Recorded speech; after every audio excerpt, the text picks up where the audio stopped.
That's awful stuff. I do think I want to exercise a little bit more of due process with this kind of stuff, okay?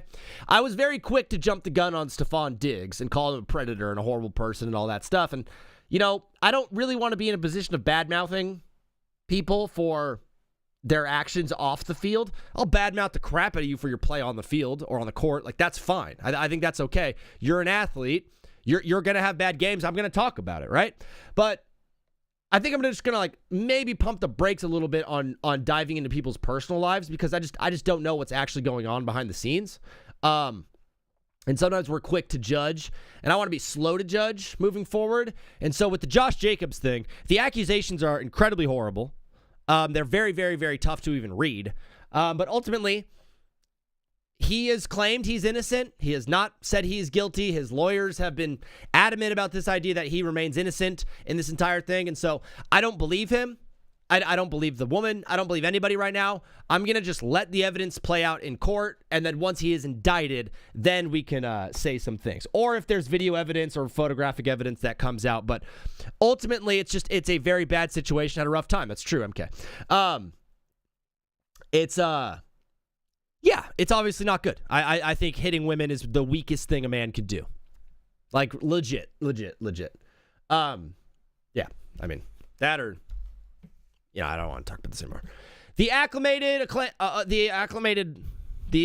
acclaimed fourth film from groundbreaking writer and director Quentin Tarantino, Kill Bill Volume 1. This is the fourth film. Can anybody name the three before this? Can anybody in the chat name the three before this?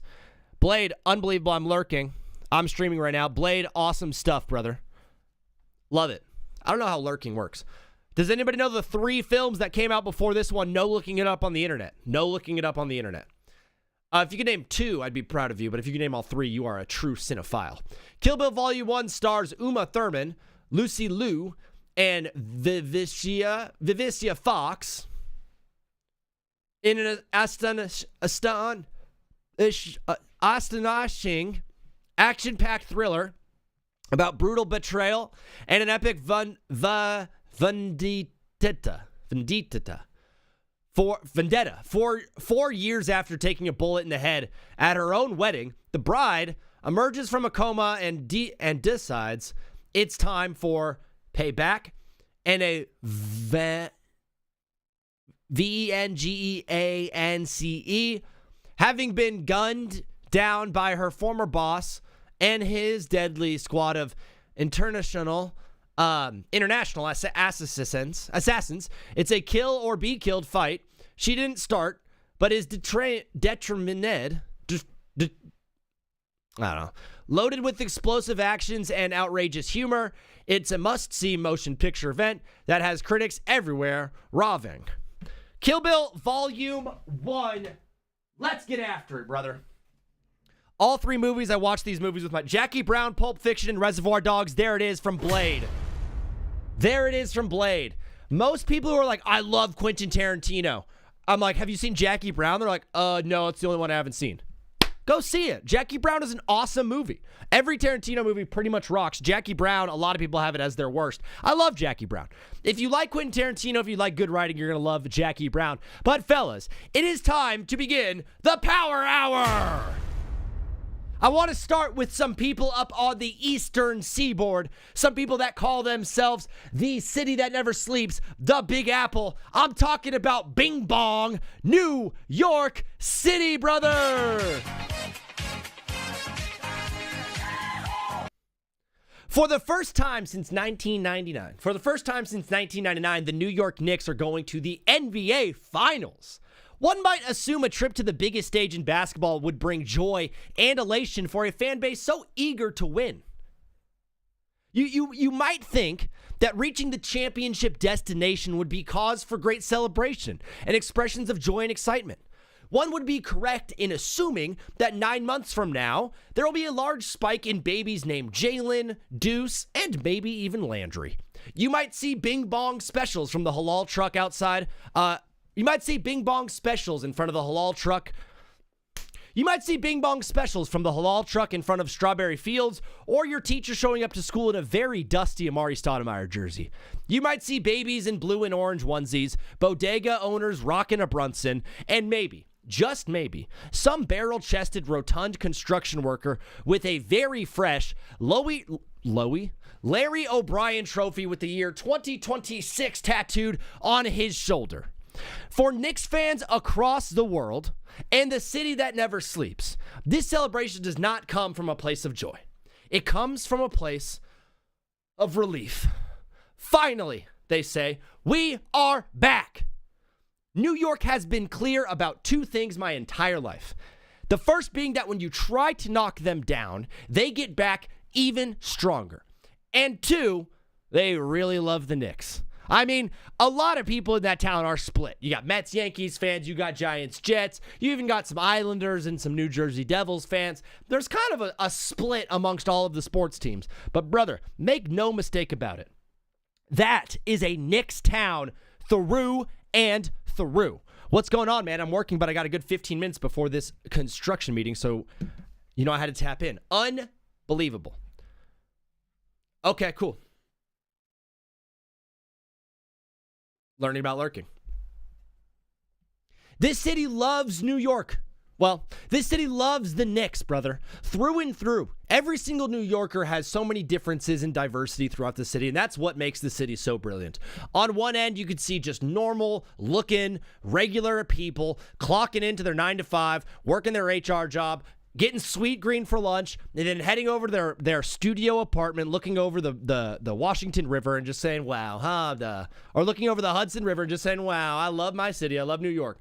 Then on the other end, you have an entire family of Pakistani people that are just landing in America going like, what the crap is a corn dog? New York has so much diversity in it, but the one thing that unites that incredible city are the New York Knicks.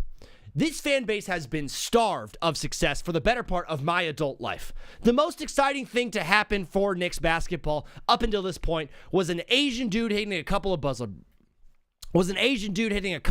beaters. I hate to minimize Lynn's sanity that way, but if it was Steve Blake doing all of that, I don't think anybody would have really cared. I remember when they got Carmelo Anthony, and for a week straight, the A block on First Take was Skip and Stephen A arguing about, is New York basketball back? It wasn't. For a fan base this passionate and this excited about their team, they don't simply become this level of insane because of how much they love their team. They turn into this rabid pack of dogs because of how much pain and suffering they have felt over the past 30 years. True joy does not come from success. True joy comes from failure and failure and failure and then success. I had a young man call into my show the other day and said that he's 15 years old and he's been watching Knicks basketball as a diehard fan for the last 6 years, since he was 9 years old. My first he followed all of that up by saying, I know heartbreak and true pain and suffering. Huh? What? You're 15. You've liked this team for 6 years. My first reaction was to laugh. How could this young man, with only 6 years of fandom under his belt, truly know the pain and suffering of his 50-year-old father, who remembers the Pat Riley and the Jeff Van Gundy years of being so close yet so far away? Or from 2002 to 2021, when the Knicks finished above 500 only 3 times? My initial reaction was to laugh at this young man for such an outlandish statement. But then I remembered that fandom is not random. It is something that is passed down from generation to generation. It is something that comes with backstory, with nuance, personal tales, and the perspective from the soldiers filling that stadium night after night. Fandom is not always something that we choose. It is something that chooses us. To all the Knicks fans out there, I want to offer you a sincere congratulations. Your team is going to the finals. Go New York, go New York, go. Now, that will be the last nice thing, XD1, that I do say about these Knicks. I'm fighting for my life to get Ye tickets right now. Where is he performing? When Ye was in Los Angeles, I got invited, but I did not have the money to do it, and it was very, very unfortunate. I would have loved to go. Even people here in PA like the Knicks, but it's mostly Cavs here. Raymond James, he's playing at Raymond James. I could never imagine. I can't imagine a yay set in front of a pirate ship. That just sounds crazy to me. I'm not doing. I don't know. Like yay. Kanye West is not the most nautical person in the world, but him doing a show at Raymond James Stadium in Tampa in the humid night of Tampa on the west coast of Florida in front of a pirate ship. Have you seen his act? He stands on top of a globe. He builds an entire sphere for him to stand on. You're telling me he's going to do all that in front of a pirate ship? In front of a bunch of Tampanese Buccaneers fans? Tampanese people is very funny. Boo New York, boo New York, boo. That is an option, Oreo. We can't change that. XD1, if you can get into that show, first of all, I think you probably have to bring a parent or guardian, I think. If you can get into that show, you are going to have one of the most magical, unbelievable times of your life. Guys, live music, there's nothing like it. Have you ever been just like out and about with your family and then like you see like there's a weird like farmer's market going on and then there's like some dude at the very end of the street with like a guitar and an amp and he's like playing a little bit of like soft, jazzy, kind of nuanced type finger picking guitar music, and it takes you to a different place. It is mesmerizing. Have you ever been to a city that has people busking? Have you ever seen a busker on the side of the road just playing away? Whether it's the saxophone, the cello, or the guitar, seeing someone just performing live music, it's one of the greatest things we have as a human species. And I think it goes back so far beyond like the normal view of human society, of the humanoid itself. There is a world far, far away from our own, in a far away past, where music was the first form of art. Singing and talking and yelling and patting and creating rhythm. Like, music is something that is so inherently human. It's the thing that separates us from the animal. It's the thing that separates us from the gorilla, from the chimpanzee, from the alligator or the moose. It's music, it's art, it's cooking your food as well. Those are the big three for me of like what makes a human a human. It's art, it's music, and it's cooking food. That's why there's such a strange feeling when you are preparing a meal in a kitchen and there's some music playing in the background and you're watching something on your TV that's beautiful and gorgeous, or there's flowers in the room, or there's something to look at, or just a beautiful woman to stare at. There's beauty in art around us at all times. That is the thing that separates us, brother. It is not the fact that we have created currency or that we live in homes or we've built things or we have opposable thumbs. That's part of it. But the main thing that I think that separates the human being from the monkey is the fact that we love music, art, and we like to cook. I saw Hamilton live. There you go. There you go. Hamilton counts, I guess. Hamilton's more of a play, but... And XD1 just reached a 90-stream streak. Are you kidding me, brother? What up? Rest in peace, my granny. She got hit by a bazooka. Yeah. My sounds are all off. Wait, where did... What happened?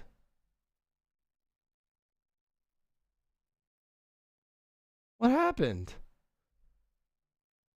Something got deleted. I don't know what it is.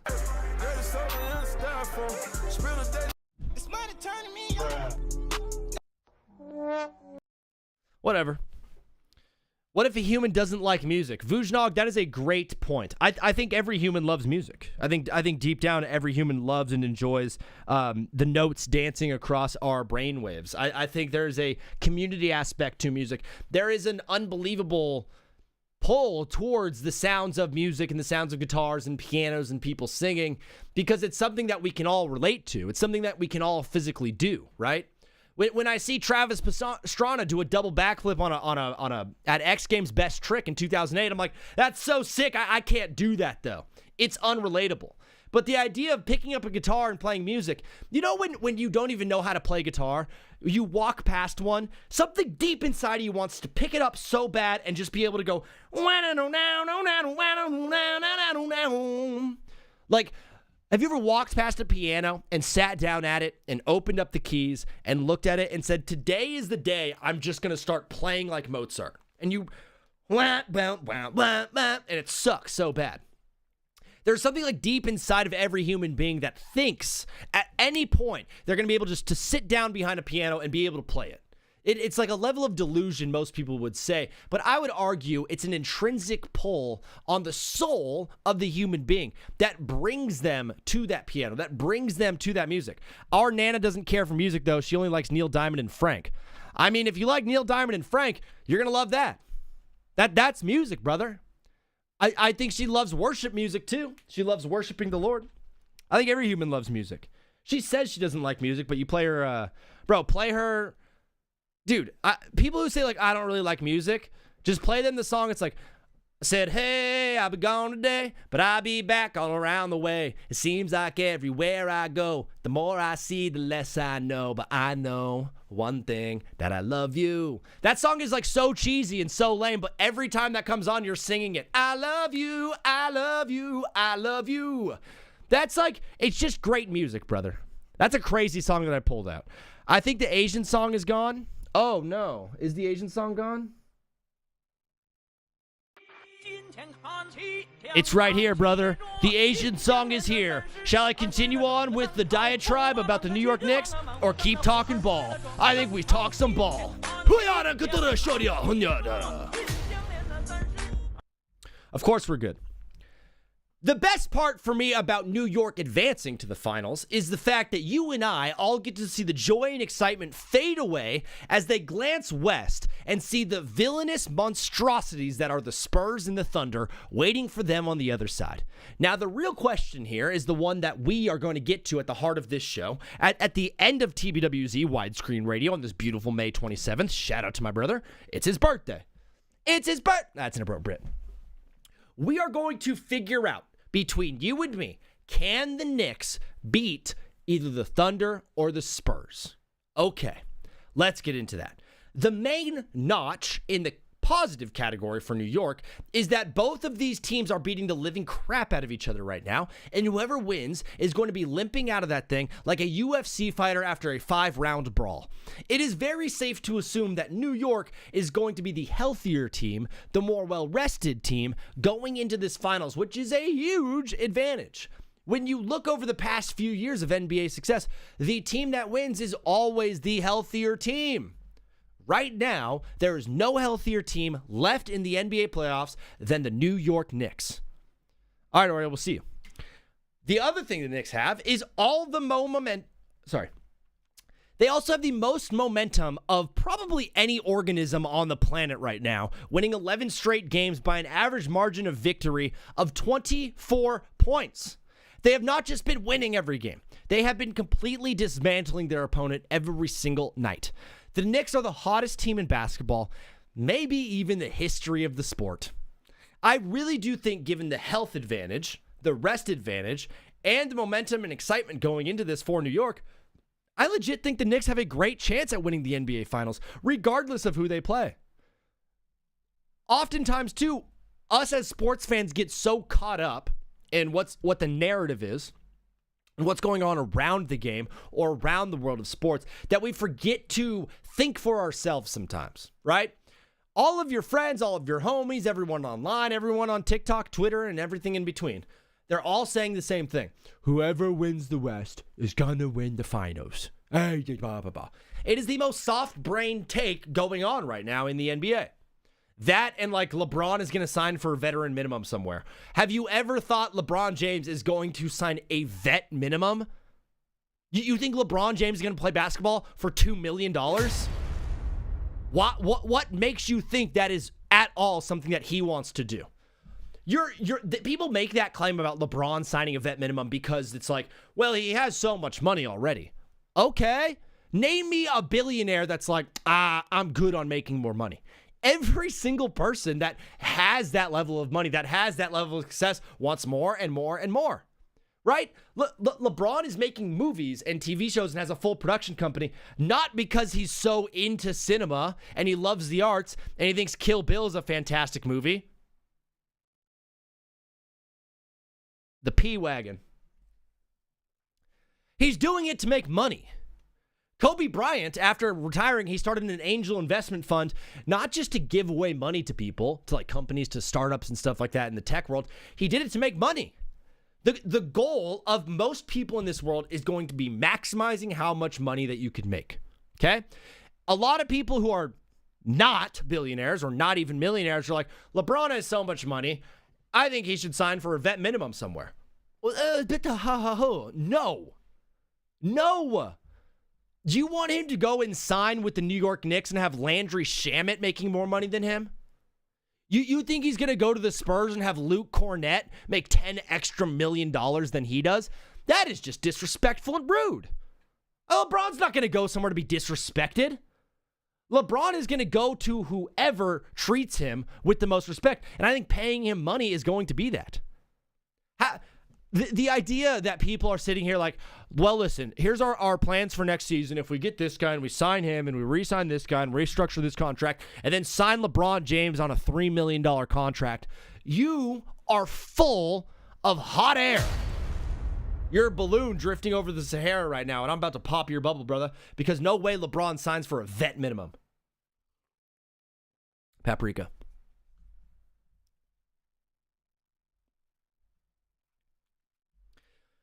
Like I said, I legit think the Knicks have a great chance at winning the NBA Finals regardless of who they play. If it is OKC, they have a decent amount of depth that can match really well with what the Thunder bring to the table. Right? We talk about this all the time, like the Thunder are the deepest team in the NBA, and we're seeing it in this series. Right? The Spurs look like a team that's running out of gas. The Thunder, with two of their best players out, still seem like they have so much gas in the tank. New York is that exact same way. You know, they swept Philly because Philly was playing 7 and they were rotating 11 guys. They have a solid backup at every position on the floor. They have a starting 5 that is so versatile and can play almost every position. And they have a whole platoon off the bench of Mitchell Robinson and Deuce McBride and Landry Shamet. Jose Alvarado is getting in there. They have a whole host of guys that can go out there and get a bucket when needed most. The Knicks have the depth to match the Thunder. The Thunder are also without J-Dub and AJ Mitchell, and I know those guys have time to come back. I really do. But this is J-Dub's 4th hamstring injury of this season. AJ Mitchell is out with a calf strain, which we all know is a precursor to an Achilles tear. If Dagnall and the Thunder and Sam Presti have future plans for AJ Mitchell, they're not going to rush him back for the calf strain. They're not going to risk an Achilles tendon tear, a potential career-altering injury, just to get him to play in a finals when they think that they have 3 or 4 potentially on the way. I'm watching Cleveland and Washington right now. Cade Smith is on the bump, trying to close this thing out as 2-3. James Wood just stole second. He's going to be tying run is now in scoring position for the Washington Nationals. Will we have to sign a vet minimum if he wants to play for the Cavs? Because they're probably not going to take Harden's extension and sign him to a longer deal. Slade, I've really heard that. I've heard that they want to pick up James Harden's extension. I know, it's crazy. I have heard some things out of the Cavs camp that they're thinking about bringing James Harden back, and like really think and believe in that grouping. But I do believe that it comes with this idea of giving away. They are going to, yeah. Dustin May's mid no-hitter. Should we do no-hitter watch, Oreo? I'm on that right now. I am absolutely on that right now. We're on no-hitter watch. Where is he? Where is Dustin May?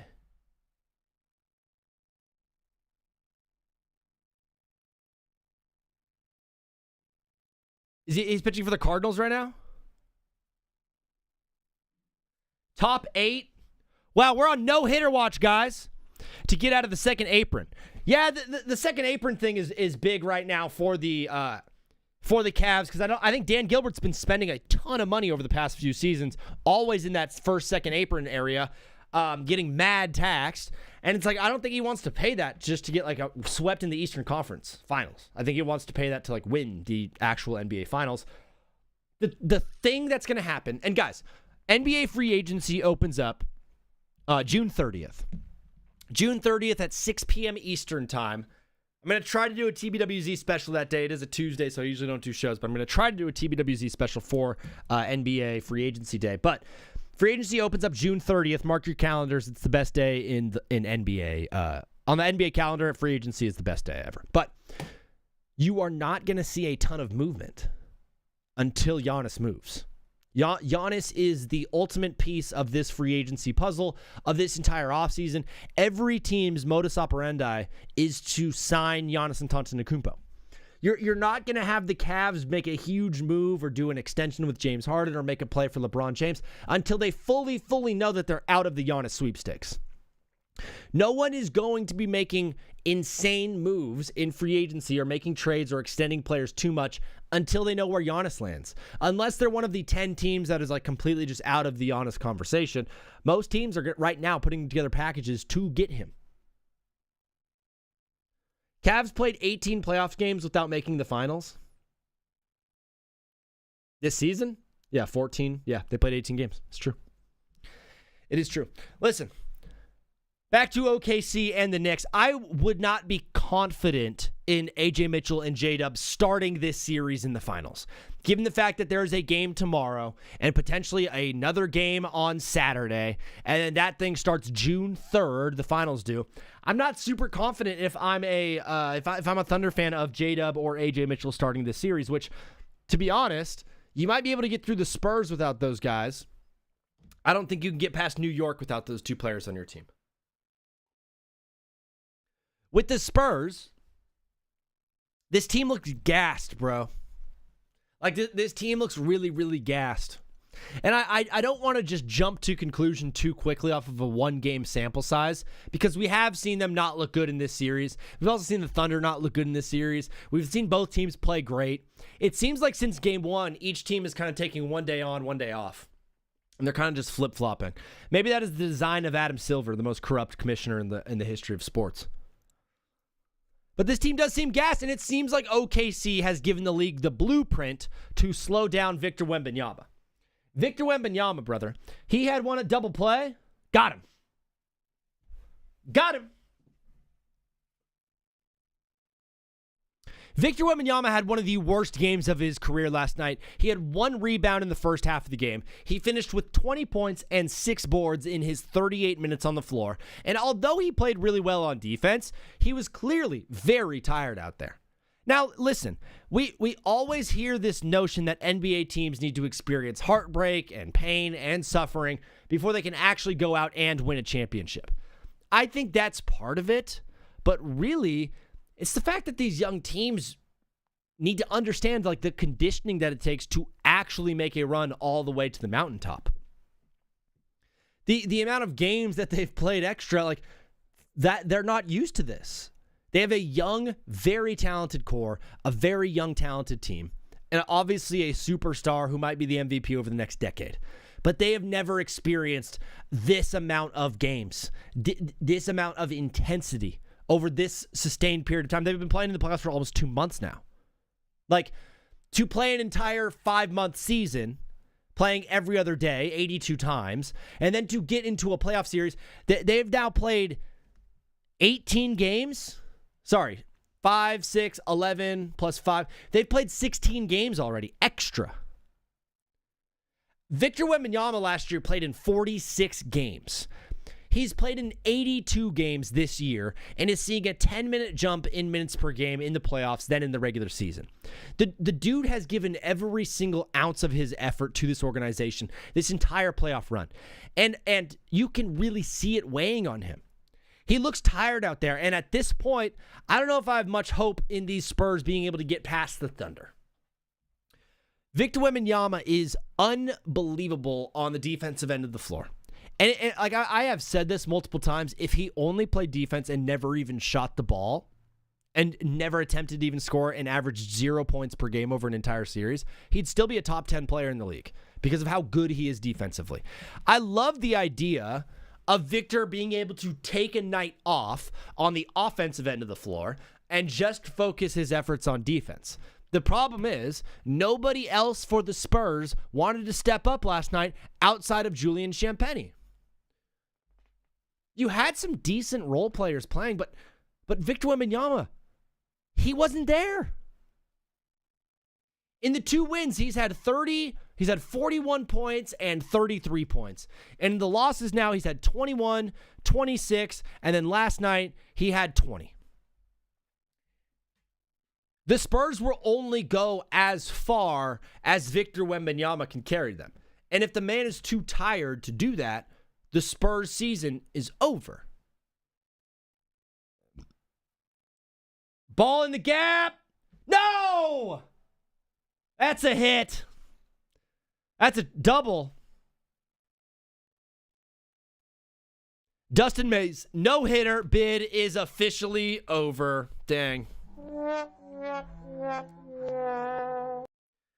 In a 1-0 ball game, too, he might actually walk out of this thing taking the L. If he gives up a home run here, he might actually take the L in this one. Wow. What a sight to see. The Blue Jays took the lead. The Mariners and the A's are at it 3-0 right now. I think we're going to lock in on Mariners and Athletics for right now. Mariners and Athletics. Up next on TBWZ, Widescreen Radio. He will be our best offensive player. Dylan Harper will be next year, I promise you that. Yeah, if Dylan Harper takes a big step up, Oreo the Cat, I think this team will get a lot better, but it's hard to be the best thing on defense and the best thing on offense. Like when we talk about Evan Mobley, when we talk about Rudy Gobert, when we talk about these defensive specialist type guys, we don't often talk about their offensive skills as much. It's more like, hey, we know you're out there to play defense. Victor Wembanyama is one of those guys. He's a defensive specialist that we have out there to play defense. Asking him to also put up 30 points per game, that is a tall task even for the 7'5" Frenchman. It's tough for me to like actually, in my heart of hearts, whisper sweet nothings and say out loud, like, I think Victor Wembanyama should be the best player on offense and should be the best player on defense. He's automatically going to be the best player on defense. The Spurs need someone else to be able to step up offensively for him. Kozla, what up? I got a new job, and I wanted to say thanks for always making me laugh with sports takes. Much love, my brother in Christ. And it's well-paying. Wow, Kozla, unbelievable, bro. Let's go, dude. New job for Kozla? That's awesome, man. I'm so proud of you. It's just got to be good to just be making some coin, bro. I'm in that kind of position myself where I'm like reorganizing a couple of things to start making some more coin. It's tough because you want so badly to be like, I don't care about money. I care about family and friends and friendship and finding a wife and having kids one day. Yet all of that stuff requires money. It's quite unfortunate. But that is the society we live in. You know, they asked Jesus one time about the government. The only words Jesus ever said about the government. So when all these Republicans or Democrats or whatever side you believe on, if you're in the middle or not, the Green Party, I don't know. Whenever they start to mention religion and government, just know the only thing Jesus ever said about government was they asked him about taxes. They asked him about giving money to Pilate. And he said, give to Pilate what is Pilate's and give to God what is God's. Literally was just like, brother, you should not be concerned with what's happening here on earth. However, when they're telling you you need to pay them money, you got to pay them money. Like you have to obey your government, but just know your true kingdom is in heaven. So I don't know how I got there, but whatever. Wembanyama looks very, very tired at this point. I do not know if he has enough gas in the tank to get past the Thunder. The wild part for me, one of the reasons that Victor Wembanyama does look as tired as he has and why he's been held in check the past couple of games is because Alex Caruso plays basketball like a mama bear protecting her cubs. Bro hoops like his life depends on it. He plays basketball as if the Joker has kidnapped his entire family and the only way to free them is to take down the Eiffel Tower. Alex Caruso plays basketball like a boa constrictor plays with his food. I am so high on Alex Caruso, brother. The man is surely becoming the stuff of legends as he cements himself as one of the greatest role players to ever play the game of basketball. Every time he checks into the game, the Thunder play basketball. Every time he checks in the game, the Thunder play better basketball, and the Spurs get worse. You will see San Antonio go on a run, and then AC checks in, and the hearts and souls of every Spur fall to the hardwood floor. They traded this man for Josh Giddey. The juxtaposition between Josh Giddey being like an Australian, like, oh, I'm tiny and small, and I like to shoot and hit fadeaways, and I don't play defense very well, and I shuffle my feet. The idea of trading that Josh Giddey character for Alex Caruso, Bro, what he brings to this team is something that is actually irreplaceable. He is an insane, crazy person that is the only Thunder not... He's an insane, crazy person. He's the only Thunder player not afraid to drive to the hoop on Wemby. Have you noticed that? Chet will not go to the rim on Wemby. Hartenstein will not go to the oh my gosh. Rim on Wemby.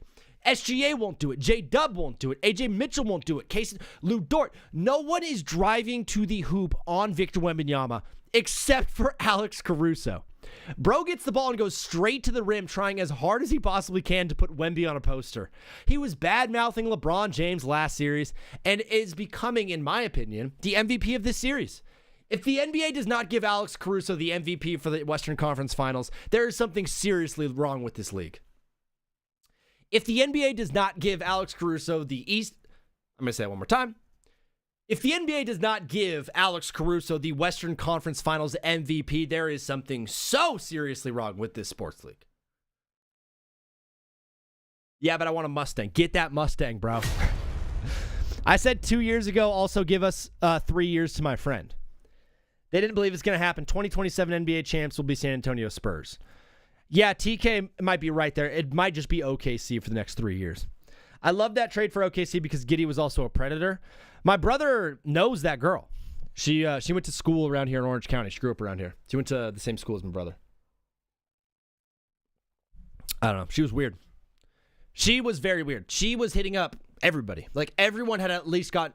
Every guy of, like, that was at least a 6.5 or above, attractiveness-wise, talking about 15-year-old boys, was DM'd by this woman. This woman was...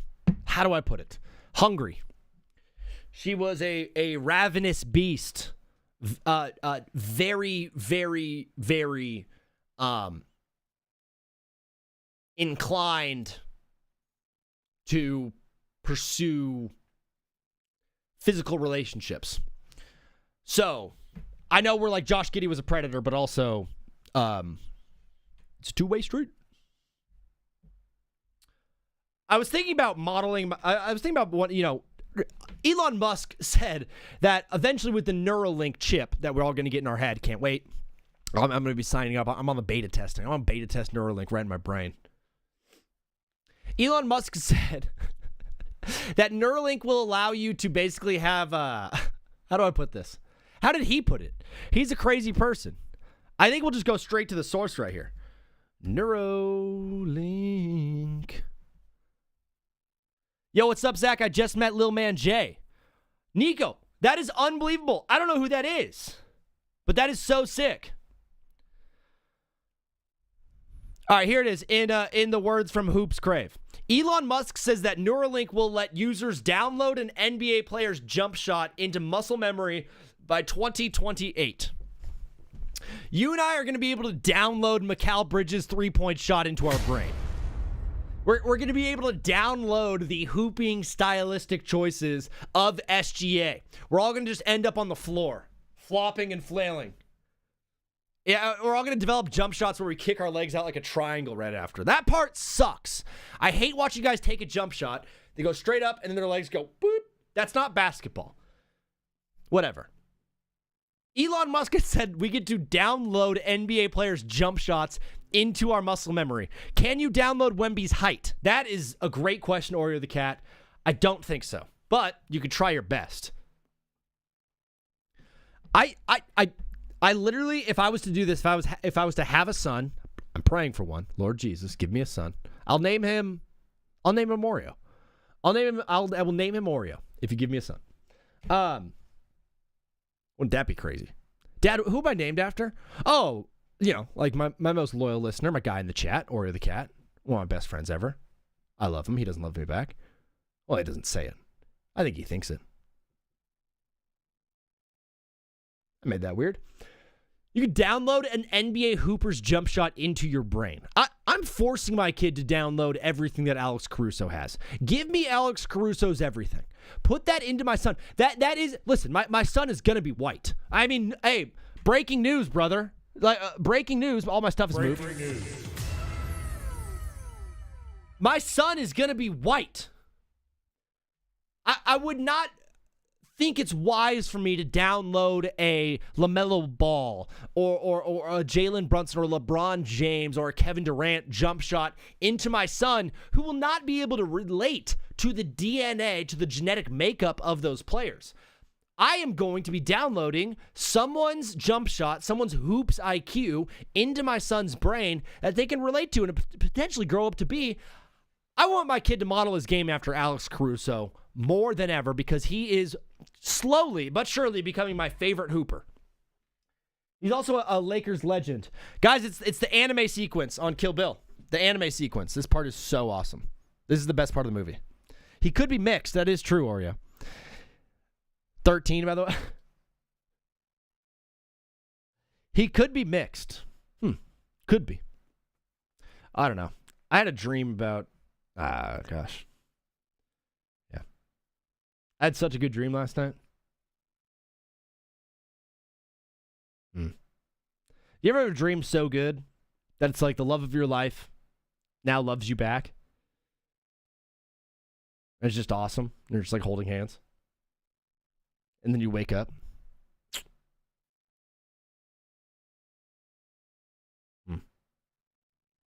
That sucks so bad.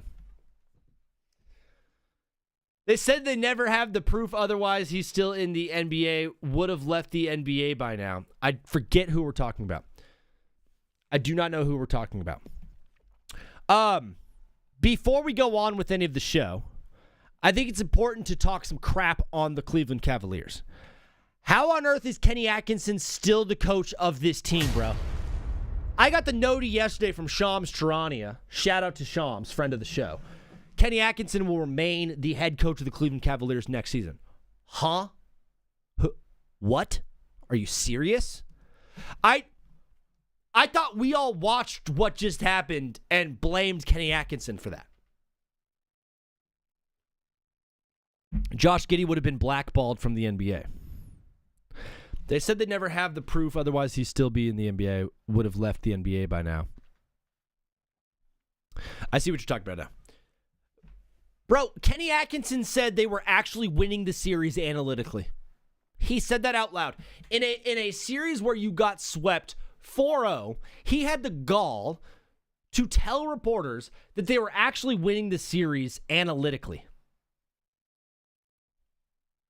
That is the biggest loser take I have ever heard in my entire life. To lean on the crutch that is analytics, something I think that all coaches and sports organizations are struggling with right now. How much do we use it? How much do we not? How much do we go against it? How much do we do listen to it? Kenny Atkinson had the nerve to tell not just the reporters. When he speaks to reporters, he's speaking to fans of the team. He's speaking to his own players. He's speaking to Cleveland. He's speaking to you and me. And he lied straight to your face and said that his team was winning this series analytically.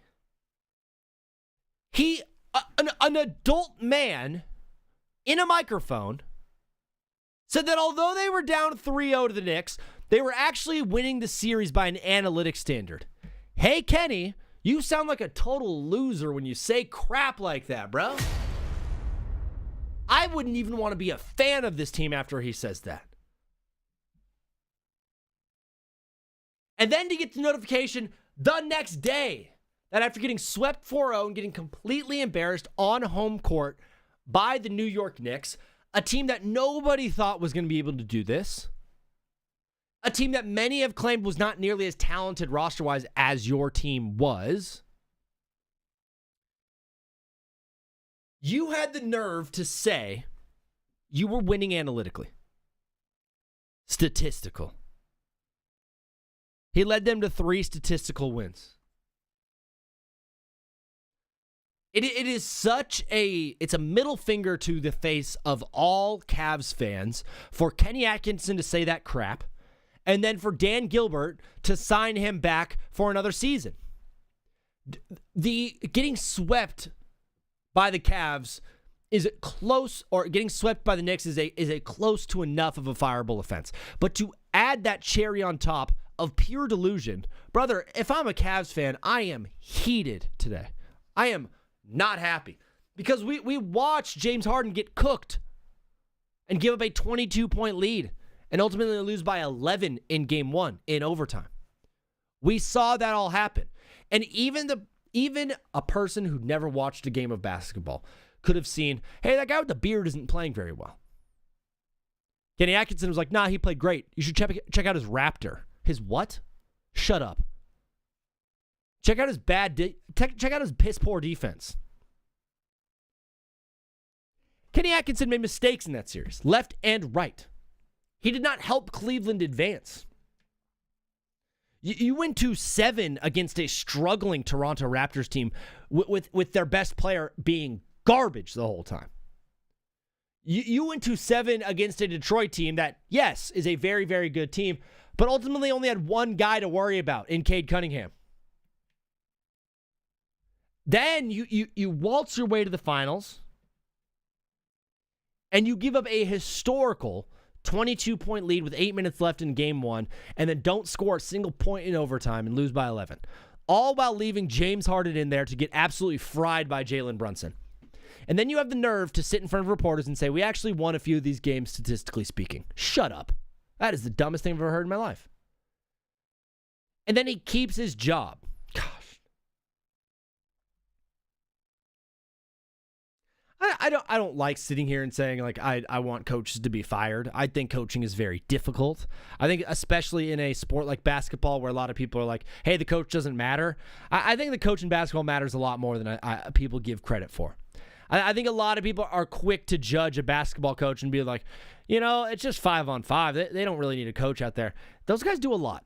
Look at what Mike Brown has done. The Knicks were down 2-1 to the Atlanta Hawks through 3 games, and everyone in New York was saying this team sucks, this team's cooked, fire Brown, trade Brunson, we need to get rid of Cat. Everything was being thrown at the window. At the mirror, at the wall. Nail in the head in the coffin. Now New York is the best team in basketball because of the adjustments that Mike Brown made. That team is not where they're at right now without the incredible coaching from him. Okay? Mark Daigneault is a fantastic coach. And you know what he's done in this series? He has rotated Caruso, Hartenstein, Jalen Williams, and Chet Holmgren on Victor Wembanyama throughout the entire game. It's not one guy guarding him the entire time and then taking a breather when he takes a breather. He knows that the most important thing to do is to stop Wemby. And the best way to stop Wemby is with fresh legs. So he is constantly rotating whoever is defending Wemby. He's not just sticking to one game plan. He has done a masterful job over the past few games of slowing down Victor Wembanyama. By resting his guys, by platooning players in, by not letting one guy get sticky on the floor and get tired and get gassed out by the Frenchman. He's done an incredible job with that. Dude, we saw Joe Mazzulla not adjust away from the three-point line and essentially give that series to Philadelphia because of bad coaching. Mitch Johnson, like you could say he's done a great job developing this talent. I don't know how much is it him or is it Greg Popovich still being in the Spurs system? But still, like Greg Popovich's training of Mitch Johnson has gotten him to a place where he's able to get this team to a 60-win season and the Western Conference Finals. JJ Redick did an unbelievable job this year coaching the Lakers through adversity and through bad personal matters going on in life and navigating the egos of LeBron and an Austin Reeves who wants money and a Luka Doncic. He navigated injuries very well. JJ Redick had an unbelievable season this year, bro. The coaching was unbelievable. Yet a coach like Kenny Atkinson, who showed the whole world his butt and said, hey, I'm not very good at this. Also, I'm going to lie straight to your face. That guy gets to keep his job today. But a dude like Jamal Mosley got fired?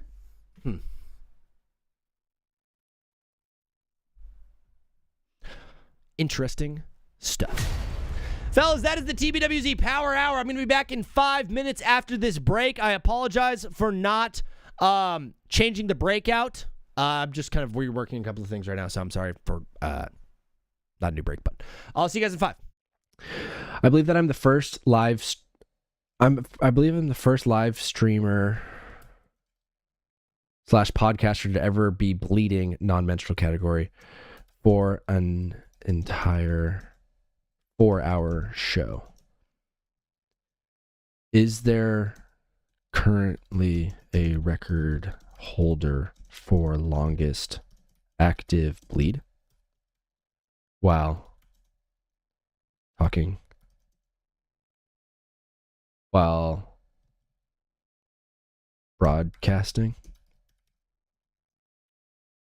If not, I believe I have the record. Warm regards, Zeke Feeney. I'll do my real name. Yeah. Zeke Feeney. I'm going to change this to Zeke Feeney too. Okay, guys. Let's read this all together. I'm going to throw it into ChatGPT before Command A, Command C. Let's see if ChatGPT can spice this up for us. Squirrel. Oh, nope. Why would I go to Wikipedia? Okay. Can you read this email and summarize it for me / help me make it better?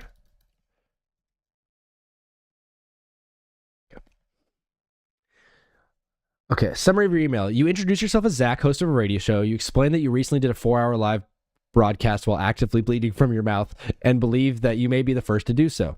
You ask whether a record exists for the longest active bleed while broadcasting and state that if not, you believe you hold it. Polished and improvised version. Professional but still fun. Subject. Inquiry about possible record for longest active bleed during a broadcast. Hi there. My name is Zach, and I'm the host of the radio show Take Back with Zach. This past Monday, I completed a full 4-hour live show while dealing with active bleeding from my mouth. Parentheses, long story. Happy to elaborate if needed. This unusual situation made me wonder. I'm crying. Is there an existing record for the longest continuous active bleed?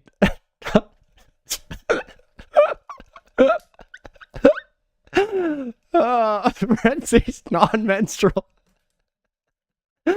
During a live broadcast. If no such record currently exists, I believe I may qualify based on this incident. Swear time. And I'd love to hear what you find on the signature. Warm regards, Zach. Parentheses, Zeke Feeney. It's so good. It's so good. If you want it more comedic, hyperbolic, I can rewrite it more. Yeah, let's try that. Try that.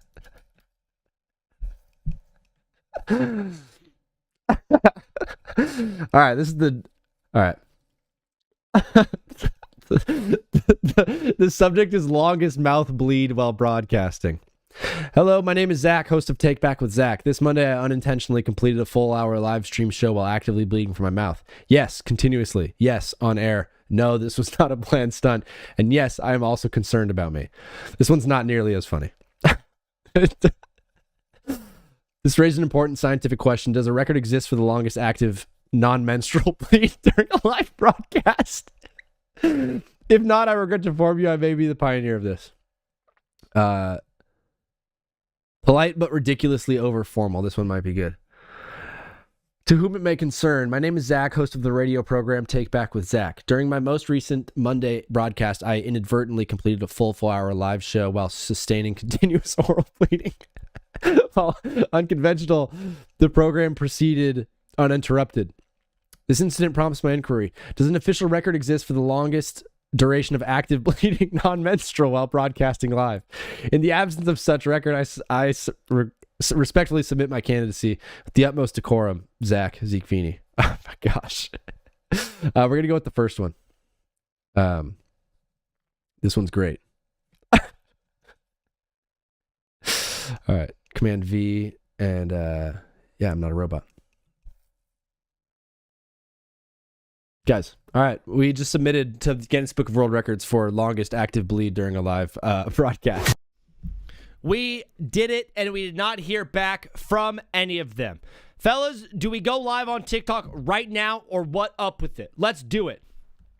I'm going live with today's graphic, which is, can the Knicks win the finals? I don't really have as many statistics to back up my point, aside from the fact that they're going to be more well-rested and healthier than the Thunder or the Spurs if they get there.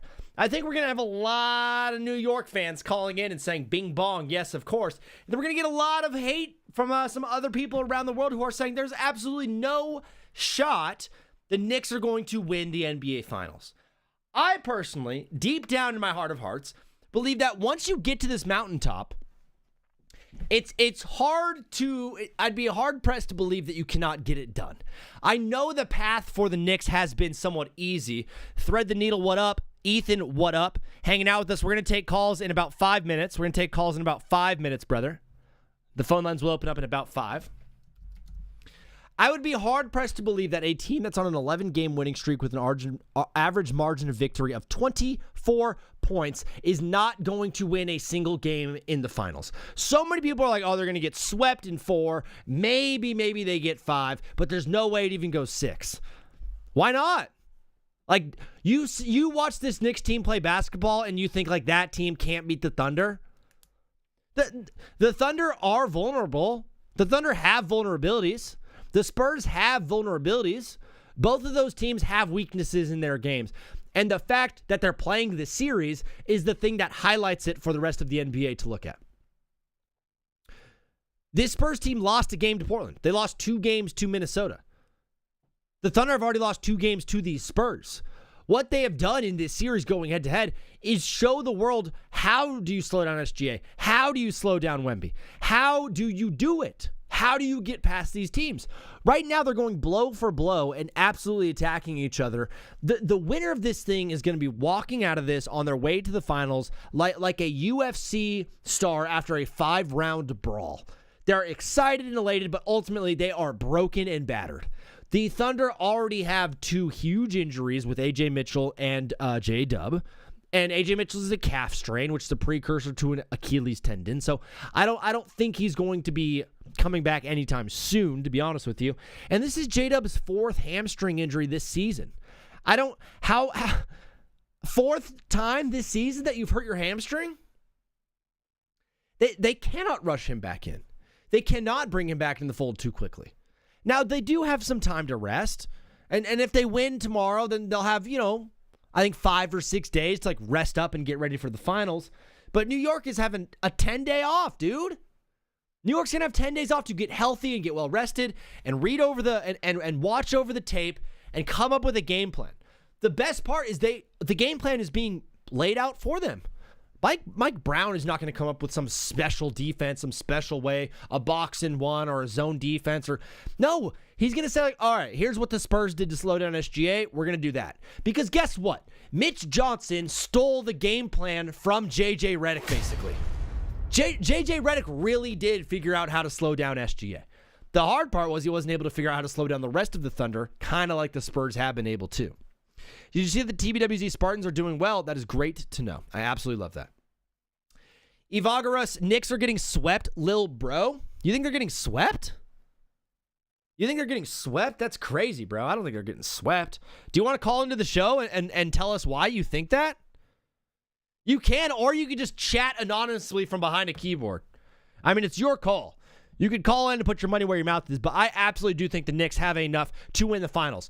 Also, guys, when you call in, today's question of the day is going to be, what NBA player would make the best NFL wide receiver?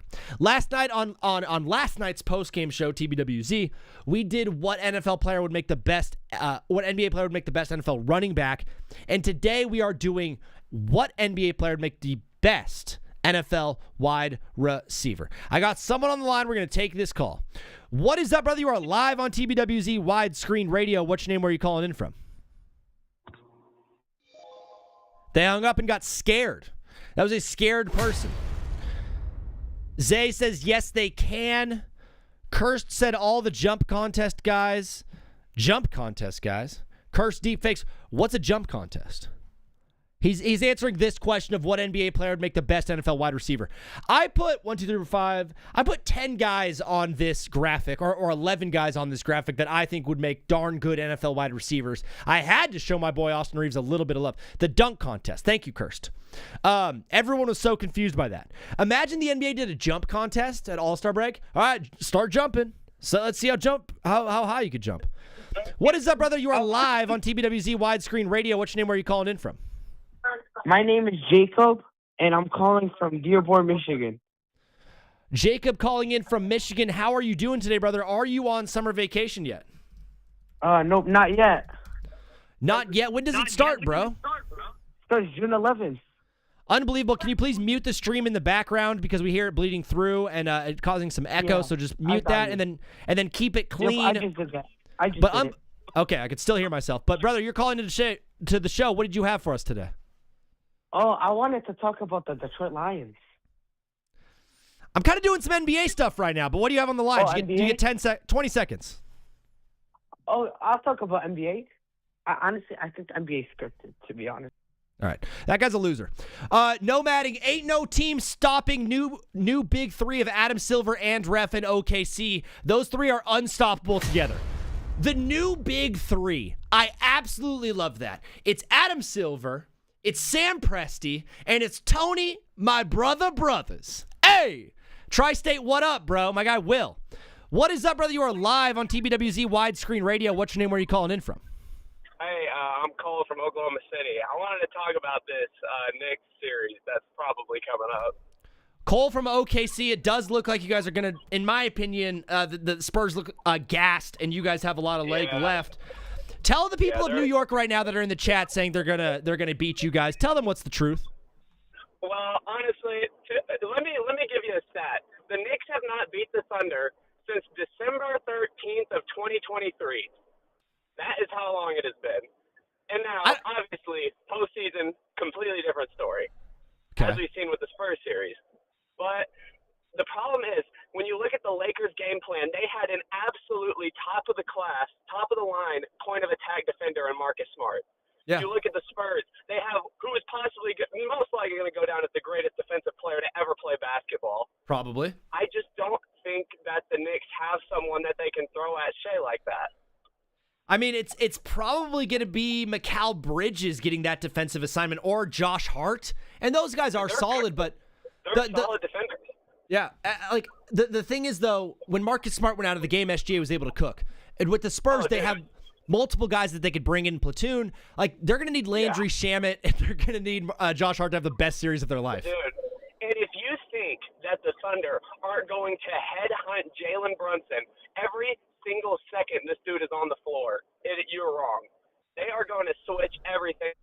Jalen Brunson is genuinely going to have to run away from Shea on defense. He is possibly one of the biggest cones in the NBA. And Cole, it's a great take. I absolutely love the energy that you're bringing to the show. Before you go, brother, today's question of the day is, what NBA player do you think would make the best NFL wide receiver? Honestly, just by temperament and athleticism, I think Anthony Edwards could be up there. Anthony Edwards first on the list. Cole, thanks for calling in. God bless, bro. We'll talk soon. Yes, sir. Thank you. Anthony Edwards first on this list is no upset at all. I thought Ant-Man was going to get a lot of love on this one. Is he potentially too tall? That is the question we are going to ask on every single call. All the calls today are going to be like 2 minutes long-ish unless it's really, really good. So if you're like, this is boring, just know it's only going to be like 2 minutes. What is up, brother? You are live on TBWZ. It's my friend Oreo the Cat. Yep, what's this? Oreo, you're calling in from Pennsylvania. What do you got for us today, bro? I think that, I mean, obviously last night it was mostly fatigue is why we lost. Just everyone was just out of it, and especially Wemby. I mean, most of our games have to come from Wemby playing well. But yeah, I think that Oreo's obviously a Spurs fan, and he's kind of alluding to the fact that if Wemby does not play well, it just seems like the whole team kind of doesn't play well. Yeah, but Tony Brothers needs to either be fired or investigated, because those calls last night were insane. Tony Brothers seems like he has a vendetta against the Spurs. Is it just him, or is Adam Silver pulling some strings behind the scenes here? I don't think it's Adam Silver, because why would he want some small? If Adam Silver was pulling stuff behind the scenes, It would be an LA Boston final every year. It's not a bad take. I mean, I think a New York and OKC final is not bad if he was pulling the strings, but you were about to argue he would want a big market in there, and then almost made the argument that San Antonio is a big market, and then pulled back. Oreo, I love your passion. I know we could talk about Spurs and Thunder all day, but the question today is, can the Knicks win the finals? Do you believe that team can do it against either the Spurs or the Thunder? If it's the Spurs, now. If it's the Thunder, they have a chance, because they have. From what I've seen, I haven't been able to watch the games, but I watch clips after because I don't have the thing to watch it.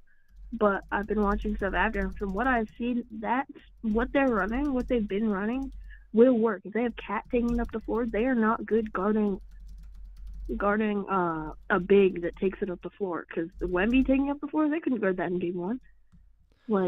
They don't have the bigs with enough good perimeter defense.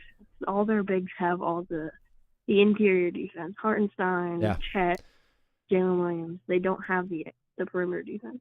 Oreo, it's a great take. You're at the limit of this phone call, but before you go, question of the day: what NBA player would make the best NFL wide receiver? I know this is gonna sound biased, but I think Fox, because he's fast. I have De'Aaron Fox on this graphic because he is so fast. He'd be a very good wide receiver. It's a great take. Ori the Cat, God bless you, brother. We'll talk soon. Yep. Peace. Bridges has never missed a game in his entire career, even back to high school. Is that true, Howard Dolphin? Can someone please fact check Howard Dolphin real quick? I don't want anybody spewing nonsense in this chat except for me. I'm the only one who's allowed to do it.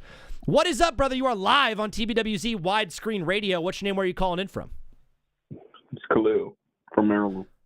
Khalil, my guy from Maryland, always sneaking in on the phone lines. How are you doing today, brother? Good, I'm good. The scenes from New York were unbelievable last night. Were you able to celebrate with anybody today or last night? No, I was just celebrating by myself. Did you buy yourself a cake? No. You can't do that yet. You got to win.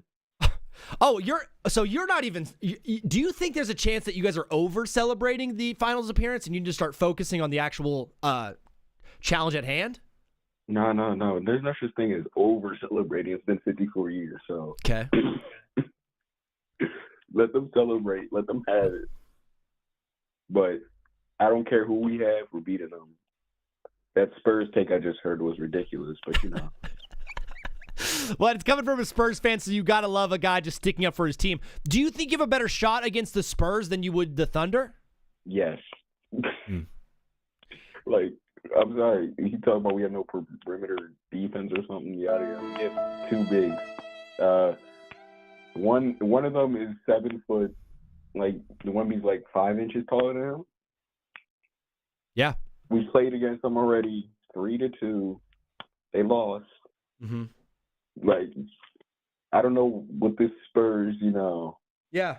Khalil, Khalil, we had a guy, Cole from Oklahoma City, said they don't have, the Knicks do not have a true, perimeter ball defender to stop SGA. With the Lakers, Marcus Smart played incredible defense on SGA, and we're obviously seeing some incredible defense from the Spurs guards. What say you to the notion that you don't have, a perimeter guy to stop SGA?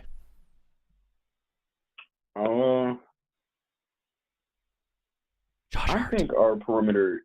Josh Hart. Yeah, Hart. There it is, Khalil. We got to keep rolling because I got a bunch of phone calls coming in. But before you go, brother, question of the day: what NBA player would make the best NFL wide receiver? I'm gonna go with Emmanuel Quickly. Emmanuel Quickly is a great take. I was not expecting him, but yeah, he's got the body size for it. He's got the speed, and he's got the name, bro. Could you imagine Tom Brady going, touchdown, Quickly? It's an unbelievable name. Great take, Khalil. We'll talk soon, brother. God bless. Yep. Khalil is always led to tears almost on almost every show. What is up, brother? You are live on TBWZ Widescreen Radio. What's your name? Where are you calling in from? My name is Blake from Michigan. Blake from Michigan, unbelievable stuff. First time caller? I am, yes. I love it. The only rule is to keep it clean and bring the heat. But, Blake, you got 2 minutes on the clock. What do you got for us tonight? So the thing with the Knicks, I believe, is they have the talent. It's just, can they really do it? Like, if they match up against the Spurs, are they going to be able to slow down Wemby, stop him from doing what he does? Yeah. If they match up against the Thunder, who's going to stop Shea? Like, I think they can do it. Yeah. It's just, it's going to be really difficult for them, especially if they end up facing the Thunder. Yeah. And the refs are doing what they've done in the Spurs series. Yeah, I mean, it'd be hard-pressed not to bring in the whole ref factor of this thing, but you got to think if there is some sort of fugazi actions going on with the referees, I'm sure Adam Silver would be wanting the Knicks to get this thing done. One thing that no one's mentioned yet is this would be the first time that New York starts a series on the road. That is true. And, like, I know New York has been traveling really well, but do you expect Timothy Chalamet and Kylie Jenner and Ben Stiller and Tracy Morgan to show up in Oklahoma City? They probably will. I wouldn't put it past them. Yeah. It's a good take. The idea that you have those, like, there's matchup issues for both teams. I think the one thing that New York does have is they have great depth that can match up really well with both of these squads. They do, yeah. And then the question also is who's going to stop Jalen Brunson for the Spurs or the Thunder, because I mean, you have Lou Dort, but I still think that Jalen Brunson. Now, I am a Pistons fan, and last year really made me upset with all of his stuff that he did against us. But realistically, he also gets calls. He gets his calls at the same rate, maybe a bit less than the Thunder do. So he could get them in foul trouble. It brings in their other guys and just keeps having that happen. Yeah. Blake, it's a great take. Time's up on the call, but before you go, brother, question of the day, what NBA player would make the best NFL wide receiver? Okay, now I am biased as a Pistons fan, but I really think it could be Cade. He has the size, he has the strength, he has the amazing coordination. He could overpower the defenders like he does with the NBA guards on the court. I think that he'd be a pretty great receiver. Do you think he'd be a better receiver, tight end, or running back? I think with like his build, he'd be a better receiver. It's a great take, Blake. Unbelievable stuff. Thanks for calling in, brother. God bless. We'll talk soon. Of course. God bless. Peace. If you guys are in here, you do not follow, please hit the follow button. It helps me grow. I'm also live on Twitch and YouTube, so if you want to watch this show on either of those platforms, I'm live there. I do an extra hour, so I do the Power Hour on Twitch and YouTube an hour before I go live on here. So if you want to catch the full 3-hour show, Monday, Wednesday, Friday, 12 p.m. noon to 3 p.m., and that's Pacific time, so 3 to 6 Eastern. If you want to catch the whole thing, it's on Twitch and YouTube. What is up, brother? You are live on TBWZ Widescreen Radio. What's your name? Where are you calling in from? Hey, Zach. It's Chris from Long Island. My guy Chris in the chat, my mod from Long Island. That's you, right, Chris? Yep. From New York, your Knicks are going to the NBA Finals, brother. Just paint the picture, brother. Oh, my God. It's been so long. All my friends doubted me all them years, too. Yeah. I remember, so my friend is a Brooklyn Nets fan. Okay. And I remember him talking so much shit when they had the big three, Harden, KD, Kyrie. And I remember, like, back in the, 16, 17, 18, 19, 20, all those years, man, I remember, my favorite player was, Kevin Knox, bro. I had a jersey. Yes. Yeah. Signed Cle Anthony early jersey. Yeah. Dude. Come a long way. Those teams were rough, bro. And I had a guy call in the show yesterday. He's like, I've been watching the Knicks for 6 years. I'm 15 years old. I know heartbreak, I know pain, and I know suffering. And I was about to say, no, you don't. But then I remembered, fandom is something that is not random. It is passed down to us from generation to generation. And along with that is the backstory and the nuance of where this team has been.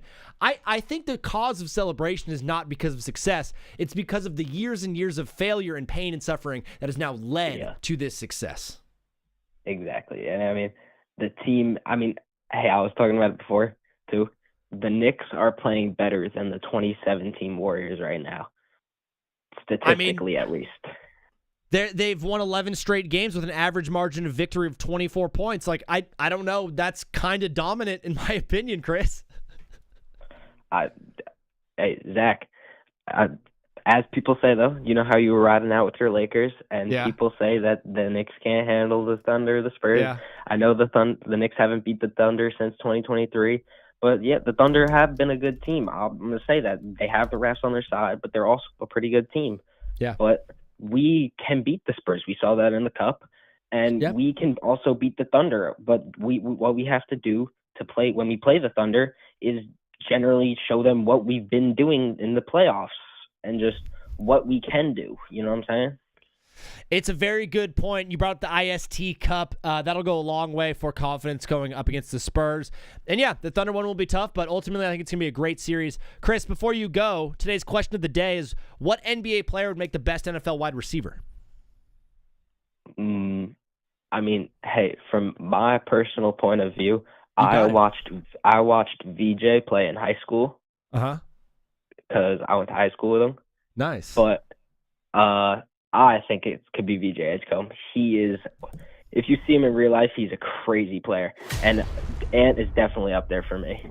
Bro, I have VJ Edgecombe front and center on this graphic because he is my number one pick if we were to make one, him or Jaden McDaniels. But, brother, Chris, thanks for hanging out with us tonight, bro. We'll talk soon. God bless. Welcome, man. See you. Thank you. Peace. Chris, unbelievable stuff. He's a mod in the TikTok chat, hanging out with us. Oreo the Cat, by the way, is in Twitch land, hanging out, solo dolo. No, there's a few of them.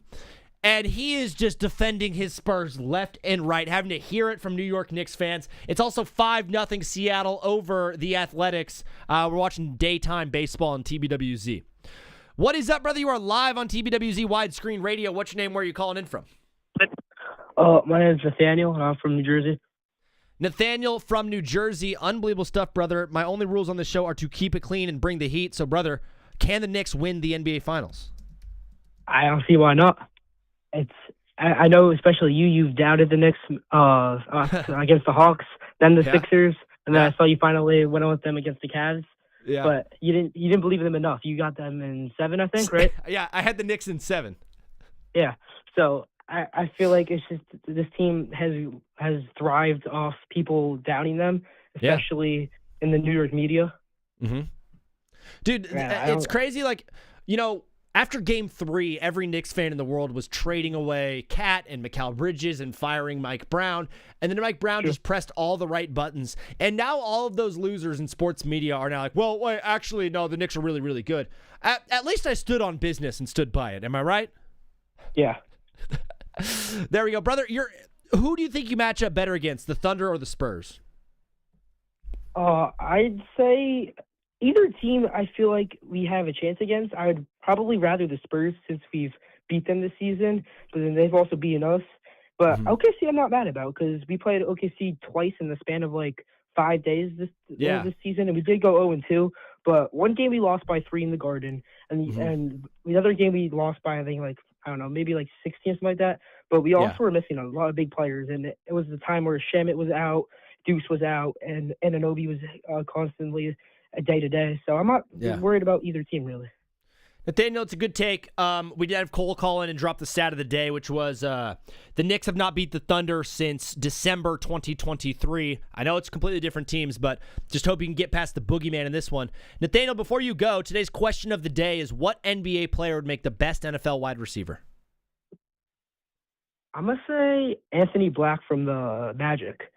Bro, that's not a bad take. He's got good length. He's got good size. He's got good hands. I think he'd be a beast. Yeah, he played football and basketball in college too.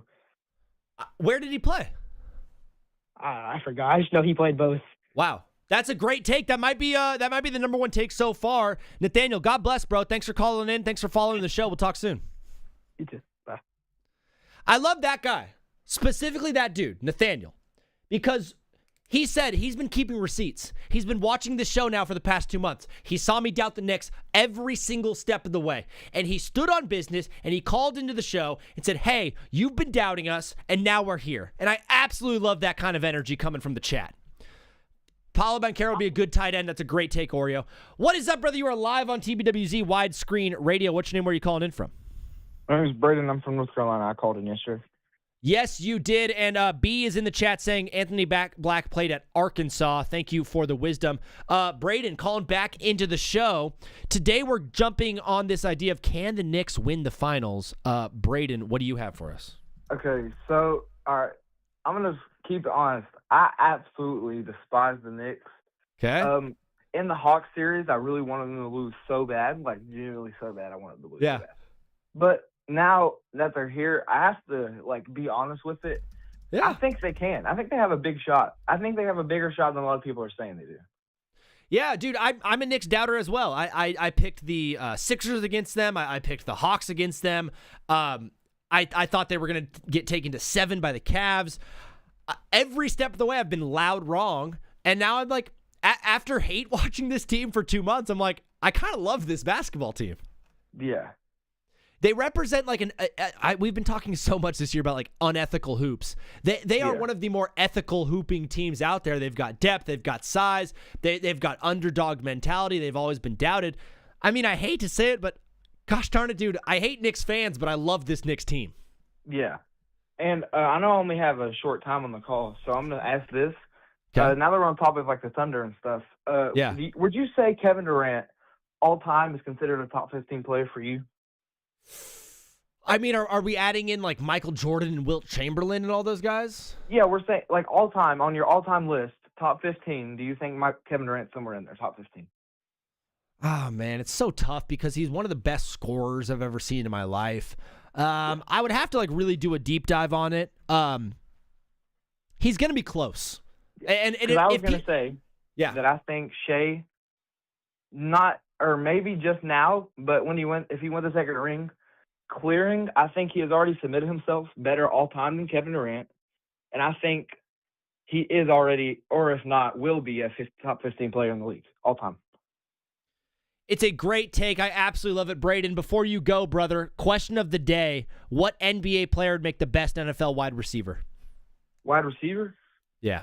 We did running back last night. We're doing receiver tonight. That's a good question. I can think of two. Okay. Kamani Kamara and Dyson Daniels. Dude, I was going to put Dyson Daniels on my graphic, but I forgot he's Australian. There's no way he's going to be good at football. Yeah, that's the only thing that holds him back. His nationality. Braden, thank you for following the show and calling in, bro. God bless. We'll talk soon. Yes, God bless, bro. Peace. How is he the best scorer and doesn't have top 20 points?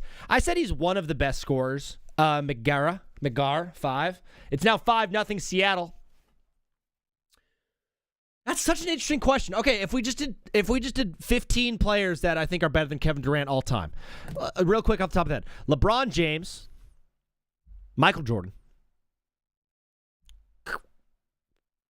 Shaq, Olajuwon, Kareem Abdul-Jabbar, Magic Johnson. I mean, I got to go Bill Russell and Wilt Chamberlain just because they're that good. Larry Bird is a better player. Steph Curry I have on that list. That's 10. Now, can I find 5 guys better than Kevin Durant? Not Anthony Edwards Anderson. Not yet. I said Larry Bird. I'm not the biggest Tim Duncan guy. I can see you wanting to put Duncan on there. I'll go Kobe Bryant. I'll say Kobe Bryant for sure. So that's 11. I got Kobe. I already said Shaq. I already said Akeem. I already said Olajuwon.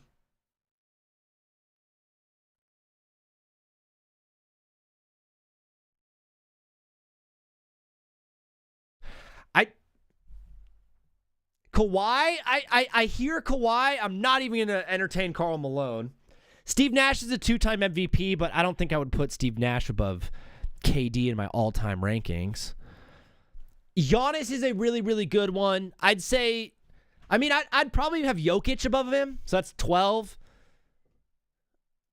Giannis, probably, yeah, because Giannis' defense is that good. That's 13. Bro, Kevin Durant is right there. He's either 14, 15, or 16. Patrick Ewing, I've never seen Patrick Ewing do anything on a basketball court and said, wow. I'm sorry. I've never watched Patrick Ewing do something on a court and said, oh my gosh, wow, that is incredible. Sorry, he just hasn't. Charles Barkley's the same way. Oh, he got a good rebound. Ah, sweet. Good rebound, bro. I mean, a lot of people have Stockton on there. A lot of people could go Jerry West. He was a great basketball player.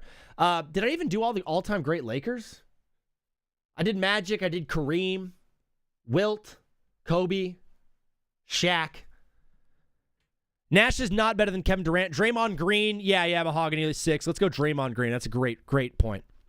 What is up, brother? You are live on TBWZ Widescreen Radio. What's your name? Where are you calling in from? It's good, dude. I'm Noah from Queens, New York. Noah from Queens. Unbelievable stuff, brother, calling into the show. I've got the question up on the board. Can the Knicks win the finals, Noah? Yeah, for sure. I mean, they made the finals for a reason. I'm a big believer on, like, if you're there, you have a shot to do it. Like, it's kind of similar. You saw with the Pacers last year. A lot of people were like, yeah, a good team, but the Thunder are going to just, like, wax them, or it's going to be like a five-game series. But, I mean, it went all the way to the end. Halliburton doesn't get hurt. Who knows what happens? Correct me if I'm wrong, too, Noah, but you guys are fully healthy, and you've got, like, 10 days of rest leading up to the finals. It seems like the Spurs and OKC are kind of at war right now, and they're dropping like flies, and they're super, super gassed. I think that's going to help you guys out in the first couple of games.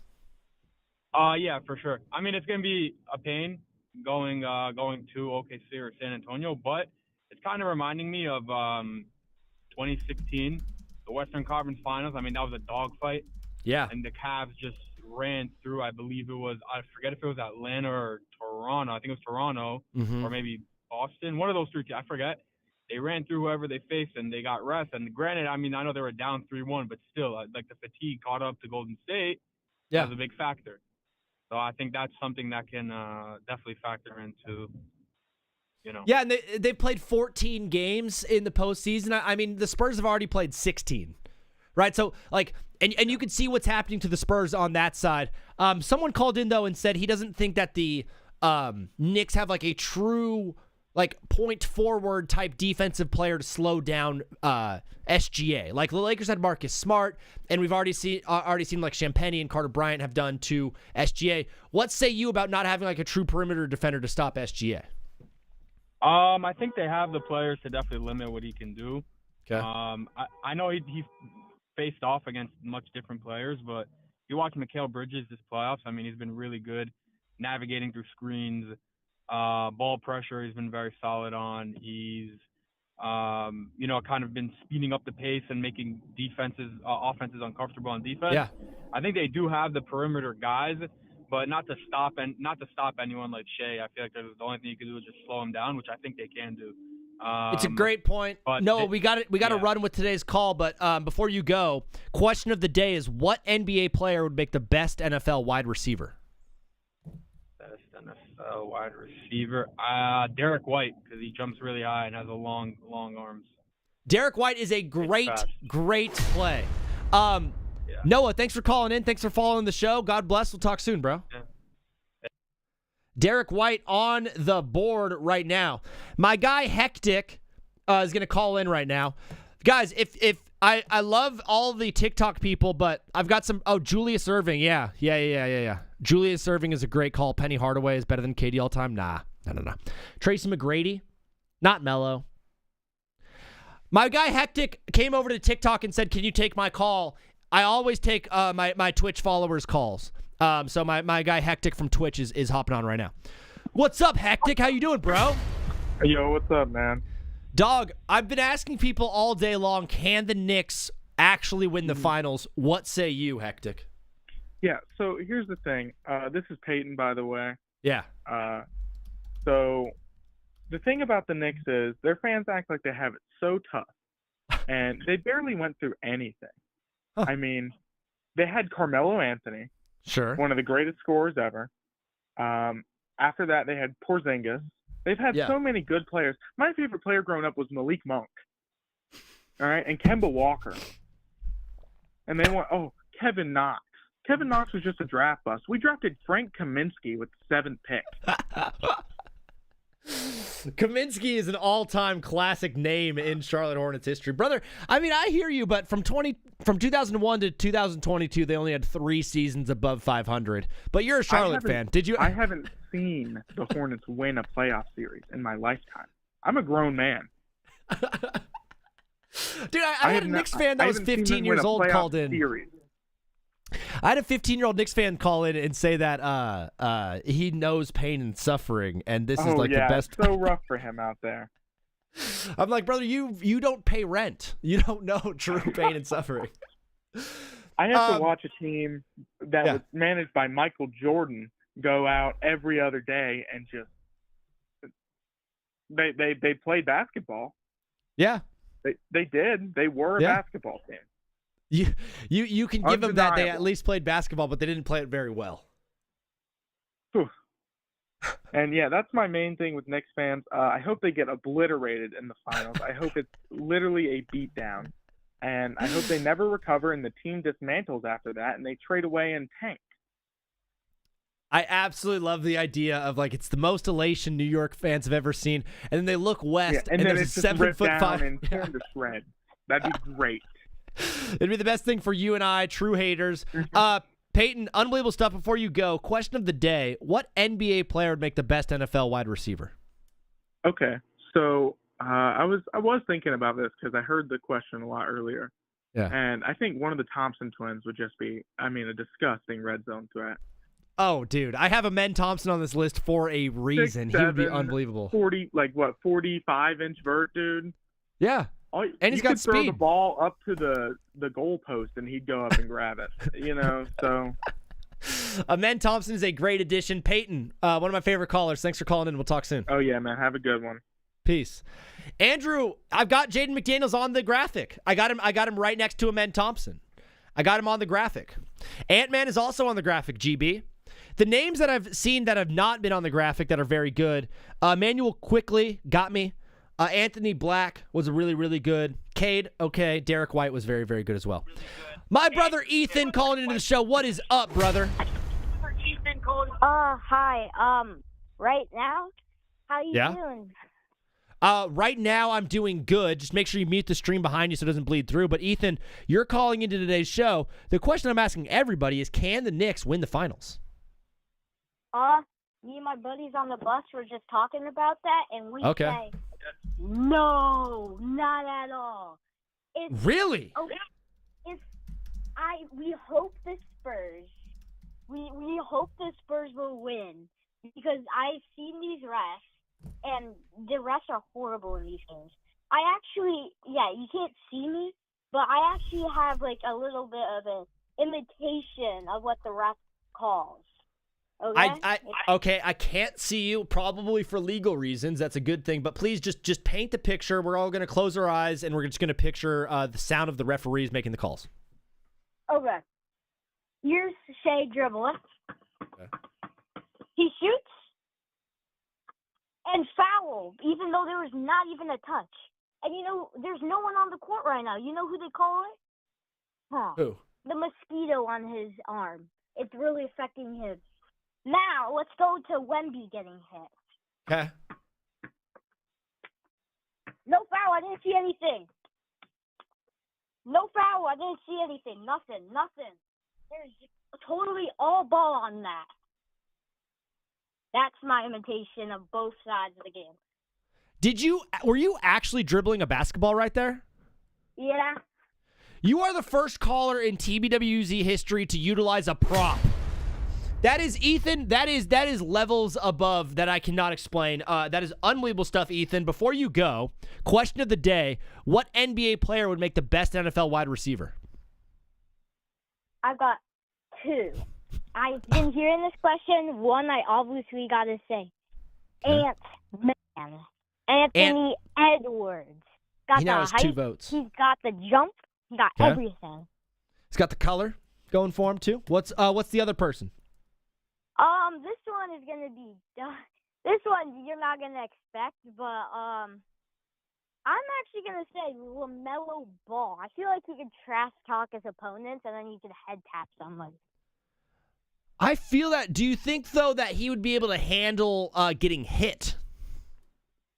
That's the only issue. That's why I put Anthony Edwards there, because he's a little bit more bulk than LaMelo Ball, but, I think he could handle some hits if he's playing like Kadarius Toney.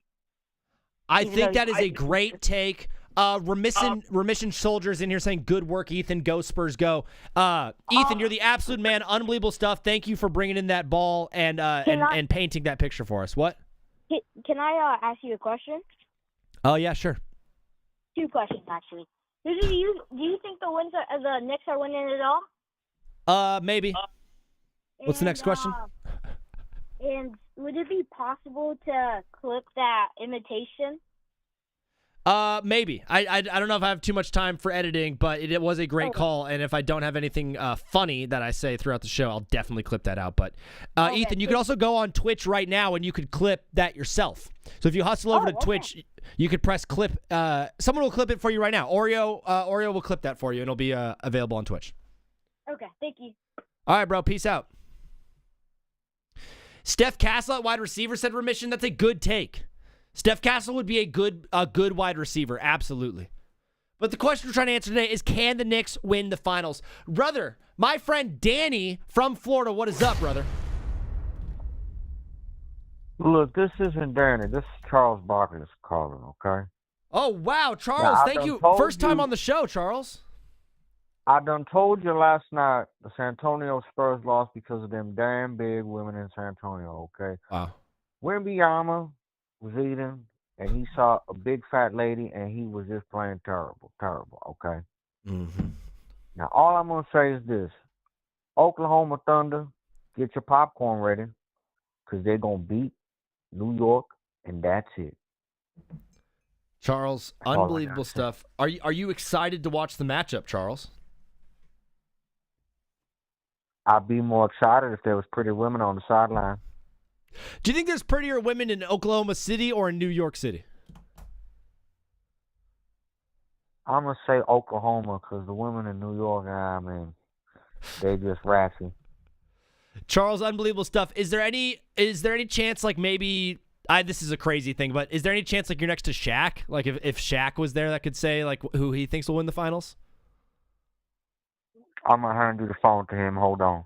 All right. Hey, brother, how you doing? This is Shaquille O'Neal. Shaq, it's an honor to talk to you. I'm asking all the callers on today's show, TBWZ, can the Knicks win the finals? What say you, Shaquille? I think they can win the finals. They got a great team.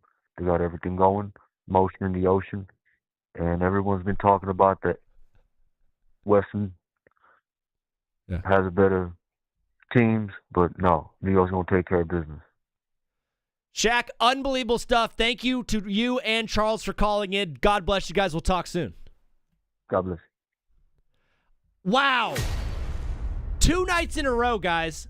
Charles Barkley and Shaquille O'Neal have called in the phone. What's up, Justin? As a Thunder fan, I think Knicks have a really good chance. Justin, you are the most logical Thunder fan we have had yet join the show. Wow, Oreo the Cat, isn't that crazy? Isn't that insane? When people say the Knicks have no chance, it's crazy. It's true, Chris. Good pin. Solid pin. Going from East defense to West is going to be a huge eye-opening for the Knicks. Nico, that's a good take. And Sean has LeBron as the best wide receiver that we could make. That's a good take, bro. Obviously, there's a level of defense being played in the Western Conference right now that New York has not seen. I mean, Atlanta was a good defensive team. Philly was not. The Cavs were not. It's a good take, bro. The thing is, New York has won 11 straight games by an average margin of victory of 24, so they're playing pretty good basketball. Fellas, if you don't follow, please hit the button. What is up, brother? You are live on TBWZ wide. All right, he hung up. Tony Rubito. Dos Tres. Wemby, wide receiver, he's 7'5". Wemby, I think, would be a bad wide receiver because they could just go for his legs. Thank you, Tatum.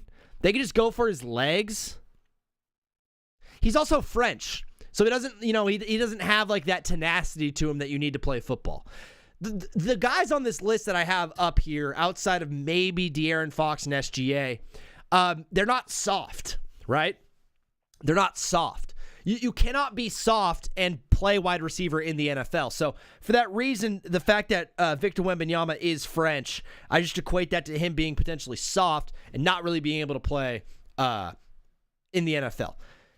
Knicks could easily win the finals because they have some of the best depth in the league. Tatum, great point. Well said, brother. Yeah, some of those games have been by 40 and 50, and one of them was by like 6, but I think that's the least amount of points that they've won by in the past 11 games, which is unbelievable. Guys, if you can see over my shoulder right now on the bottom right corner of the screen, we're watching Kill Bill Volume 1. Every single day on TBWZ, we do a movie of the day, and today's movie of the day was Kill Bill. She is now at the scene where she is meeting Bill for the first time since she was capped in the head. Are we going to watch the Phillies and Padres game or D-backs Giants, guys? Phillies Padres or D-backs Giants? Let's watch Phillies and Pods. The Pods and the Dods, and the Phillies and the Fods. And the hoops and the hollers and the whittle doddles. I said a hip, a hop. Thunder versus Knicks would probably be one of the best finals ever. It would be very good until it's a sweep. It won't be though. Dude, I'm very excited about the NBA Finals. I'm very, very jazzed. I'm excited about it. I do feel like out of the West, obviously those are the two best teams in the West, and clearly the best team in the East is New York. I will say something so crazy right here, though. I will say something absolutely insane right here, though. I think Boston would have had a good chance at beating New York if they got through Philly. That's just me being a total jerk right now to Knicks fans who are having the best day of their life. But you also got to think not having to play Boston and not having to play Detroit is pretty good for this Knicks team. Because those were the three best teams in the Eastern Conference were Boston, Detroit, and New York. Not having to play two of them, it's got to be nice. Look at the Spurs. The Spurs had to go through Minnesota to get here. Now they're going to have to go through OKC to get there. That is a tougher path to the finals than what New York has had before them. It's Knicks were statistically built to beat Boston. I don't know how you could be... stylistically, said Sean. Stylistically built to beat Boston. I mean, if Boston hits their threes, nobody beats Boston. But that's just kind of the MO of the entire thing. It's like if they're able to hit threes. Political text messages are the dumbest thing in the world. The right is stealing away the... Shut up. Are you kidding me? What is up, brother? You are live on TBWZ Widescreen Radio. What's your name? Where are you calling in from? Brandon from New York. Brandon from New York calling into today's show. The big question everybody's getting asked is, can the Knicks win the finals? Brandon from New York, what say you? Yes. I feel like actually it depends. If we play OKC, I think we lose. If we play Spurs, I think we have a chance. So you have a better chance against the Spurs and Victor Wembanyama than you do against SGA and the Thunder? Is it a stylistic thing, or is it just because they have depth? Like, what is it for you? I think it's more the depth in the refs. Do you actually think the refs are a legit factor in this? I think they definitely are.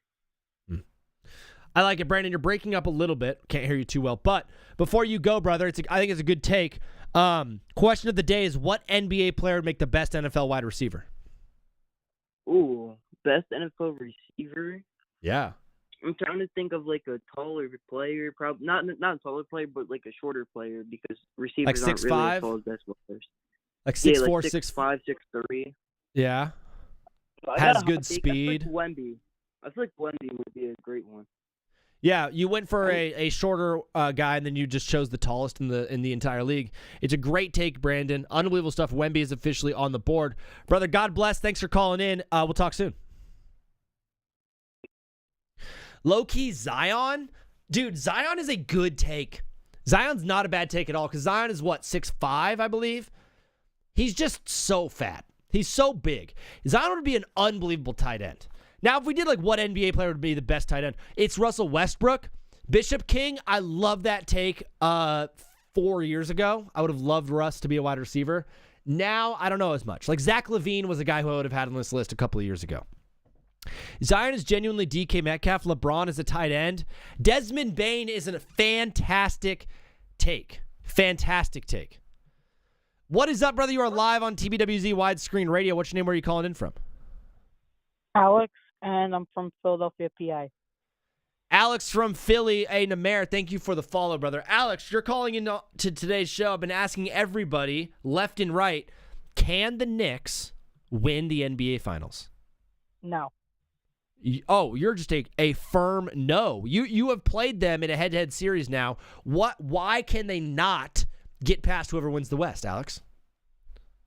I think if it's OKC versus Knicks, I think it's going to be Russ versus Knicks. If it's OKC versus Knicks, you said it's going to be Rust? Rest. What? Rest. Oh, you're just doing the refs thing? What about, take the refs out of it? What if it's, dude, the Spurs have shot more free throws than OKC has. If the refs don't call fouls and stuff, and it's just straight, basketball, straight buckets, then I think maybe the Knicks have a chance against OKC. Okay. But I don't think they have a single, I don't think they have any shot against the Spurs just because of Wemby. Huh. Oh, a lot of people are going the other way. They're saying they have a better chance against the Spurs, but you're bringing up a good point. Wemby's a huge matchup problem. Yeah. I mean, who's going to guard Wemby? Cat? Wemby's defensive player of the year. Unanimous defensive player of the year.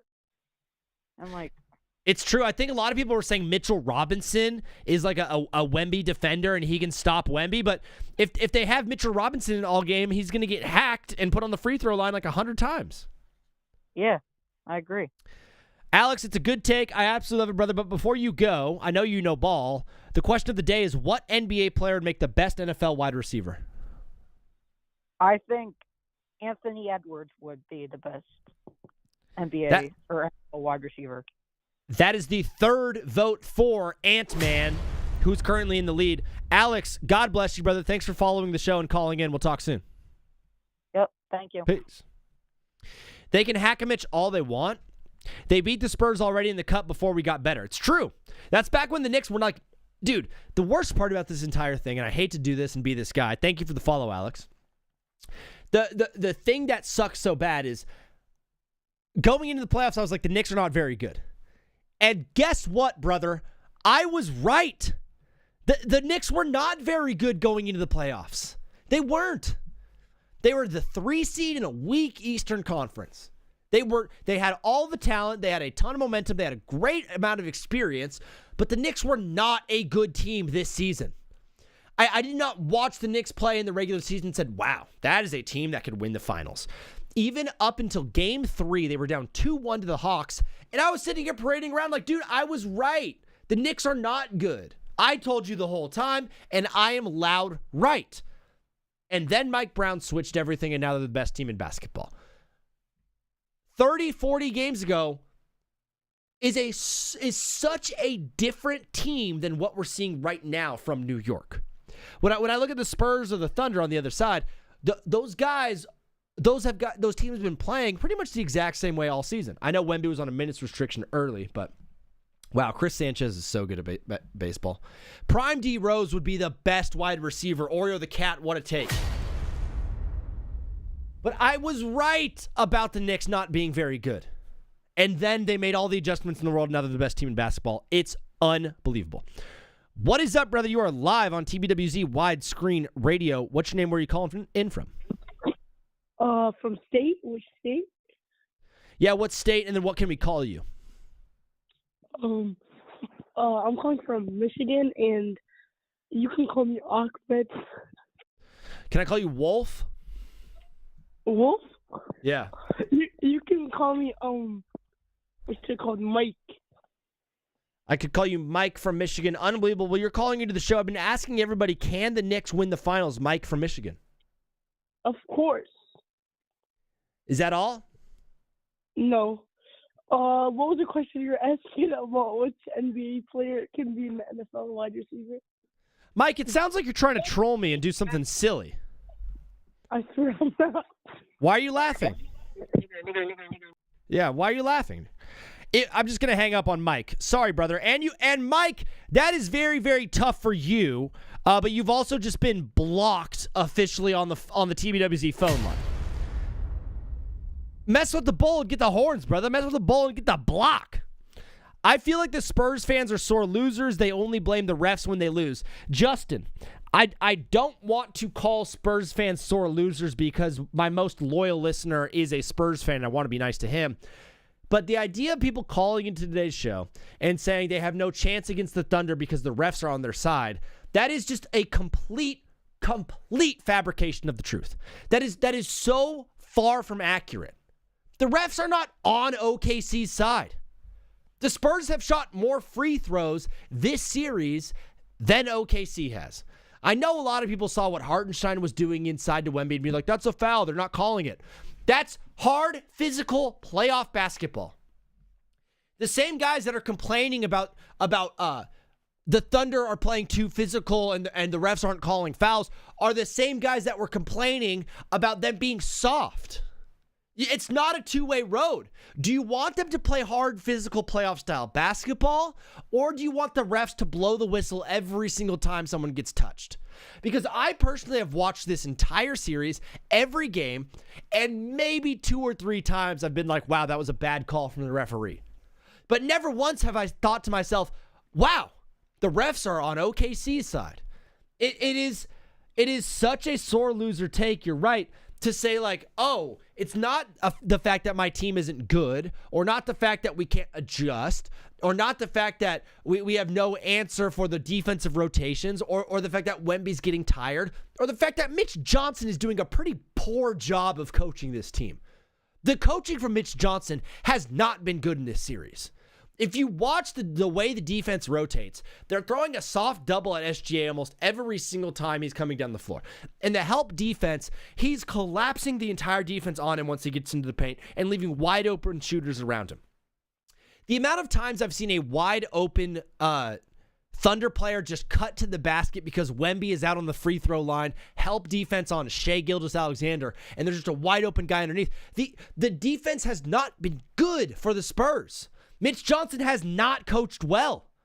This team is completely gassed. The rotations are all off. Nothing seems to be working right now. And that's not because what the referees are doing. It's because of what is happening to that team. What is up, brother? You are live on TBWZ Widescreen Radio. What's your name? Where are you calling in from? Oh, I'm Ethan from Minnesota. Ethan from Minnesota. Have you been on the show before, brother? No.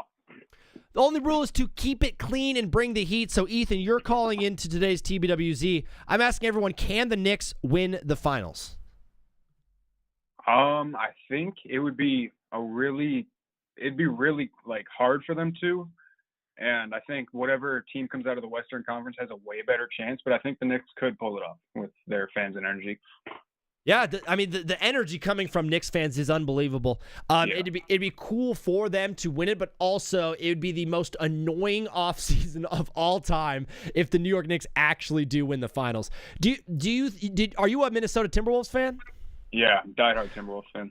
Bro, I'm a diehard Lakers fan. I've been one my entire life. Watching these two teams play in the Western Conference, it's hard to have hope for us over the next decade. Yeah. It's really tough, brother, but you and I are going to stay strong and continue to root for our teams. Before you go, I think you'll have a good take on this one. I've been asking everyone the question of the day. It's what NBA player would make the best NFL wide receiver? Now, obviously, I'm going to be biased and say Anthony Edwards, considering the fact that he said if he won a championship, he'd want to play football since he played in high school. Yeah, he did. But I think there's a lot of good options like Zion for like a DK Metcalf style, but yeah, it's Anthony Edwards. I absolutely love it. Ethan, thanks for calling in. Thanks for following the show. God bless. We'll talk soon, bro. Yep, thank you. Peace. Liam said Asar Thompson would be OP. Yeah, him and Amen Thompson. No one has said Jaden McDaniels yet. Jaden McDaniels. Also have Nickeil Alexander-Walker on here. Dude, Nickeil Alexander-Walker would be an unbelievable wide receiver. Zion's more of a tight end. W Ball Knowledge said Justin. Chris, we'll see you soon. Declan, thank you for the follow, bro. Ethan, unbelievable call. Thanks for calling in and being part of the show. Or the Cat did say the only ref that's on their side is brothers. What is up, brother? You are live on TBWZ Widescreen Radio. What's your name? Where are you calling in from? What's going on? I'm Cade from Washington State. Cade from Washington. Thank you for calling in to today's TBWZ. The big question I'm asking everyone, Cade, is can the Knicks win the NBA Finals? Well, I don't know if this is a hot take, but I think if the Spurs do somehow come out of the series, I think they have a better shot to beat the Knicks than the Thunder do. Wow. Is it a Victor Wembanyama thing? I think that the Spurs have better pure talent in terms of athleticism on the perimeter, and that's going to limit Jalen Brunson a lot. And Jalen Brunson, I don't know if he's going to be able to shut down these athletic guards like Castle and Dylan Harper in the paint. And I think they might get bullied a little bit because you do know that Karl-Anthony Towns is a bit of a softer defender. So I don't know. I think they might play a bit of bully ball, and I think that they can get away with having Shea kind of like it feels more likely the Spurs could pull it off against the Knicks. It's a really good take. I mean, when you bring up Victor, like who is Karl-Anthony Towns really going to be guarding Victor? He's not stopping Victor. Look at what the Thunder have had to do. The Thunder rotate Hartenstein, Caruso, Jalen Williams, and Chet on Victor to keep guys healthy and keep guys fresh and keep those legs rested. So not one person is taking the full brunt of Victor Wembanyama. The Knicks don't have 4 guys that they could rotate to guard Vic. Yeah, it's 100% true. That's my take on it. But I think that obviously the Thunder can pull it off. I think that they have great heaters on the bench like Jared McCain, who's now a starter now. But yeah, I don't know. I see the Knicks being able to pull off a Game 7 against the Thunder. That's my hot take, and I think the Spurs have a better chance. Those are my 2 hot takes. It's a great take. Is it cool if I clip it and put it out on TikTok potentially? Yeah, that's all right. Yeah. Thanks, bro. Before you go, Cade, unbelievable call. What NBA player would make the best NFL wide receiver? That's our question of the day.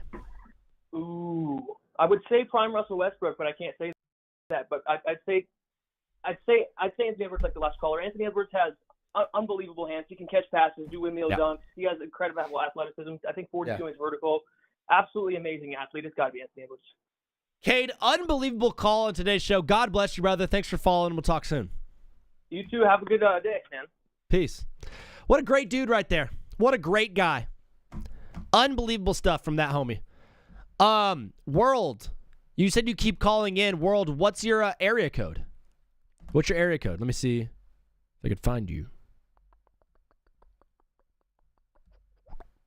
Because both of these callers that are calling in right now I haven't gotten yet. So, I don't know. We'll try this one. What is up, brother? You are live on TBWZ Widescreen Radio. What's your name? Where are you calling in from? Hey, it's Mo from Boston. Mo from Boston. Absolutely love hearing this voice, brother. How have you been, dog? Not too great. Not too great. What's going on? We were, expected to go in 6, but, somehow Philly got to us, so. Bro, it's so unfair that Joel Embiid just rose from the grave to play 6 amazing games against you guys, and then was like, all right, I'm out. Just dipped back into injury world. It is, but we deserve it. We should have, had that chance to beat them, but yeah, we deserve that. But I was just calling in to talk about how I don't know how, but New York got to the finals. They did, bro. I mean, they've had somewhat of an easy track, but they still have 11 straight wins with an average margin of victory of 24. They look unbelievable, bro. No, I agree. They absolutely had an easy path to the finals because let's look at it this way. They've had somehow they got to 7 with Atlanta, which they were expected to go in 5 or 4. So you can see how I'm coming in from here because they beat them in 7, and then they swept the 76ers, and they could have had a chance to go up against the Pistons, which I think if they went up against the Pistons instead of the Cavaliers, I think they would have they would have gotten taken down in at least 5 or 6, and then they swept the Cavs. I hear what you're saying. I understand the sentiment. Trust me, I did the take of I think the Boston Celtics would have beat these guys, but they didn't, and we're here right now. But before you go, is Giannis going to be a Boston Celtic next year? To be fair, and to be honest, I wouldn't want him in Boston. I'd keep the players that we have right now, such as Jaylen Brown. He's been a great player for us all year, and I don't see a trade package giving out Jaylen Brown just to get Giannis. You'd rather keep Jaylen Brown and keep that core together. This year was just a little bit of a fluke thing. You guys missed too many shots.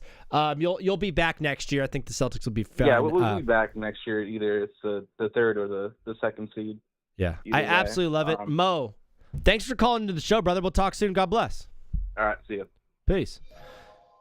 Yeah, World, I have not gotten a call from that area code. You said 213? I've not gotten a call from that area code yet. If it's going straight to voicemail, World, that means you got blocked. If it's going straight to voicemail, that means you got blocked. If you're trying to call right now, yeah, that sucks, dude. It's me. Let's go, Chiefs Kingdom. There he is. Yeah, World, I don't see you. It means you got blocked, brother. That means you said something nasty on my show. So, what is up, brother? You are live on TBWZ Widescreen Radio. What's your name? Where are you calling in from? What's up? I'm Wyatt. I'm from Colorado Springs. Wyatt from Coast Springs. First time calling on the show, bro? Yeah, it is. Unbelievable, dog. Well, we like to have a good time, talk ball, and keep it silly over here. But you're calling into TBWZ. I've been asking everybody, can the New York Knicks actually win the NBA Finals? I think it's a really low chance, but I think if they really dial it in, I think they have a chance. Yeah, I mean, do you think they have a better shot against the Spurs or OKC? I would say OKC probably. I think the Spurs are just weak to OKC sometimes, but I totally feel you on that one. Brother, you were calling into the show. Was there anything specific you wanted to get off your chest in the sporting world? Yeah, I was actually wanting to talk about the Chargers. Oh, my Los Angeles Chargers? Yeah, I'm a big fan actually, but let's go, bro. Derwin James. Yes, sir. Yes, sir. Derwin James got the jersey on right now. But, go Bolts, baby. And Justin Herbert is back at OTAs. He's off the tour with his girlfriend, so we're back in action. Talk about that too. Dude, I'm so stoked for my Bolts. Our Bolts. Yeah, but I was going to say, I think the Chargers really have a chance at making it far this year. I do too, man. We have Mike McDaniels coming into this thing. You know, when he had a healthy Tua Tagovailoa before all the concussions, that was the best offense in football. And he's got one of the best quarterbacks to ever exist on his team. I have Super Bowl or bust aspirations right now, dude. Yeah, I think with the incorporation of the new center, Biadasz, I think that's how you say it, but I think that's going to help a lot. I just am worried about the defense with the loss of Jesse Minter, so I'm just hoping we can hold it together. Yeah, Dafe Owe was a big name there, too. I think Akeem Mesidor is a good addition there. Listen, Jim Harbaugh knows how to put together a good defense with or without a prime coordinator. I think the defense might take a step back, but realistically, no one thinks about this. We had a top 5 defense last year. Our defense was unbelievable. And so if we can get anything close to that, I'll be stoked on it. But, bro, we got to keep the calls rolling. But, Wyatt, during football season, we're going to be heavy on the Bolts, so please follow the show and keep calling in. But before you go, question of the day is, what NBA player do you think would make the best NFL wide receiver? Shoot, that's a good one. Thank you. I think maybe Anthony Edwards. Anthony Edwards now has 6 votes. Wyatt from Colorado Springs, God bless you, brother. Thanks for calling. We'll talk soon. Thank you so much. Peace. Yeah, World, if you're calling into the show and it's going straight to voicemail, I have not gotten a call from that area code yet. You said 213? 213 is my area code. Are you sure that's your area code from your phone number? Because if it's ringing and it's going straight to voicemail, it means your phone number has been blocked by me, which means you said something nasty on my show. Wyatt, thank you for the follow. Thoughts on McCain? Lonzo Ball for wide receiver is not bad. LeBron James Jr., also known as Bronny. Thoughts on McCain? On Jared McCain starting? I was surprised last night. Thank you to Matt and thank you to the Royals fans. Bro's probably too young to know what area code is. Jake, that is a possibility, but my friend World is usually a good guy. He has a cross in his bio. And if you put a cross in your bio, also his bio says he's just a funny black guy. So, I mean, that sounds like a cool dude to me. I've pulled up his profile. Yeah, he's a good guy. Loves Jesus. That's a big plus. I don't know. But if he came on my show and said something nasty, the thing is, I usually get people who call on my show and say the N-word. And if he did, he has the right to. So maybe I was quick to block because I thought he was saying something nasty and racist, but really he was just saying words. World, I don't know. I don't know why you're blocked. You probably said something nasty on my show. Think A.J. Brown going to the Pats? T-Dots, I do think he is getting traded. Now, is it to the Pats? That's kind of been the rumor.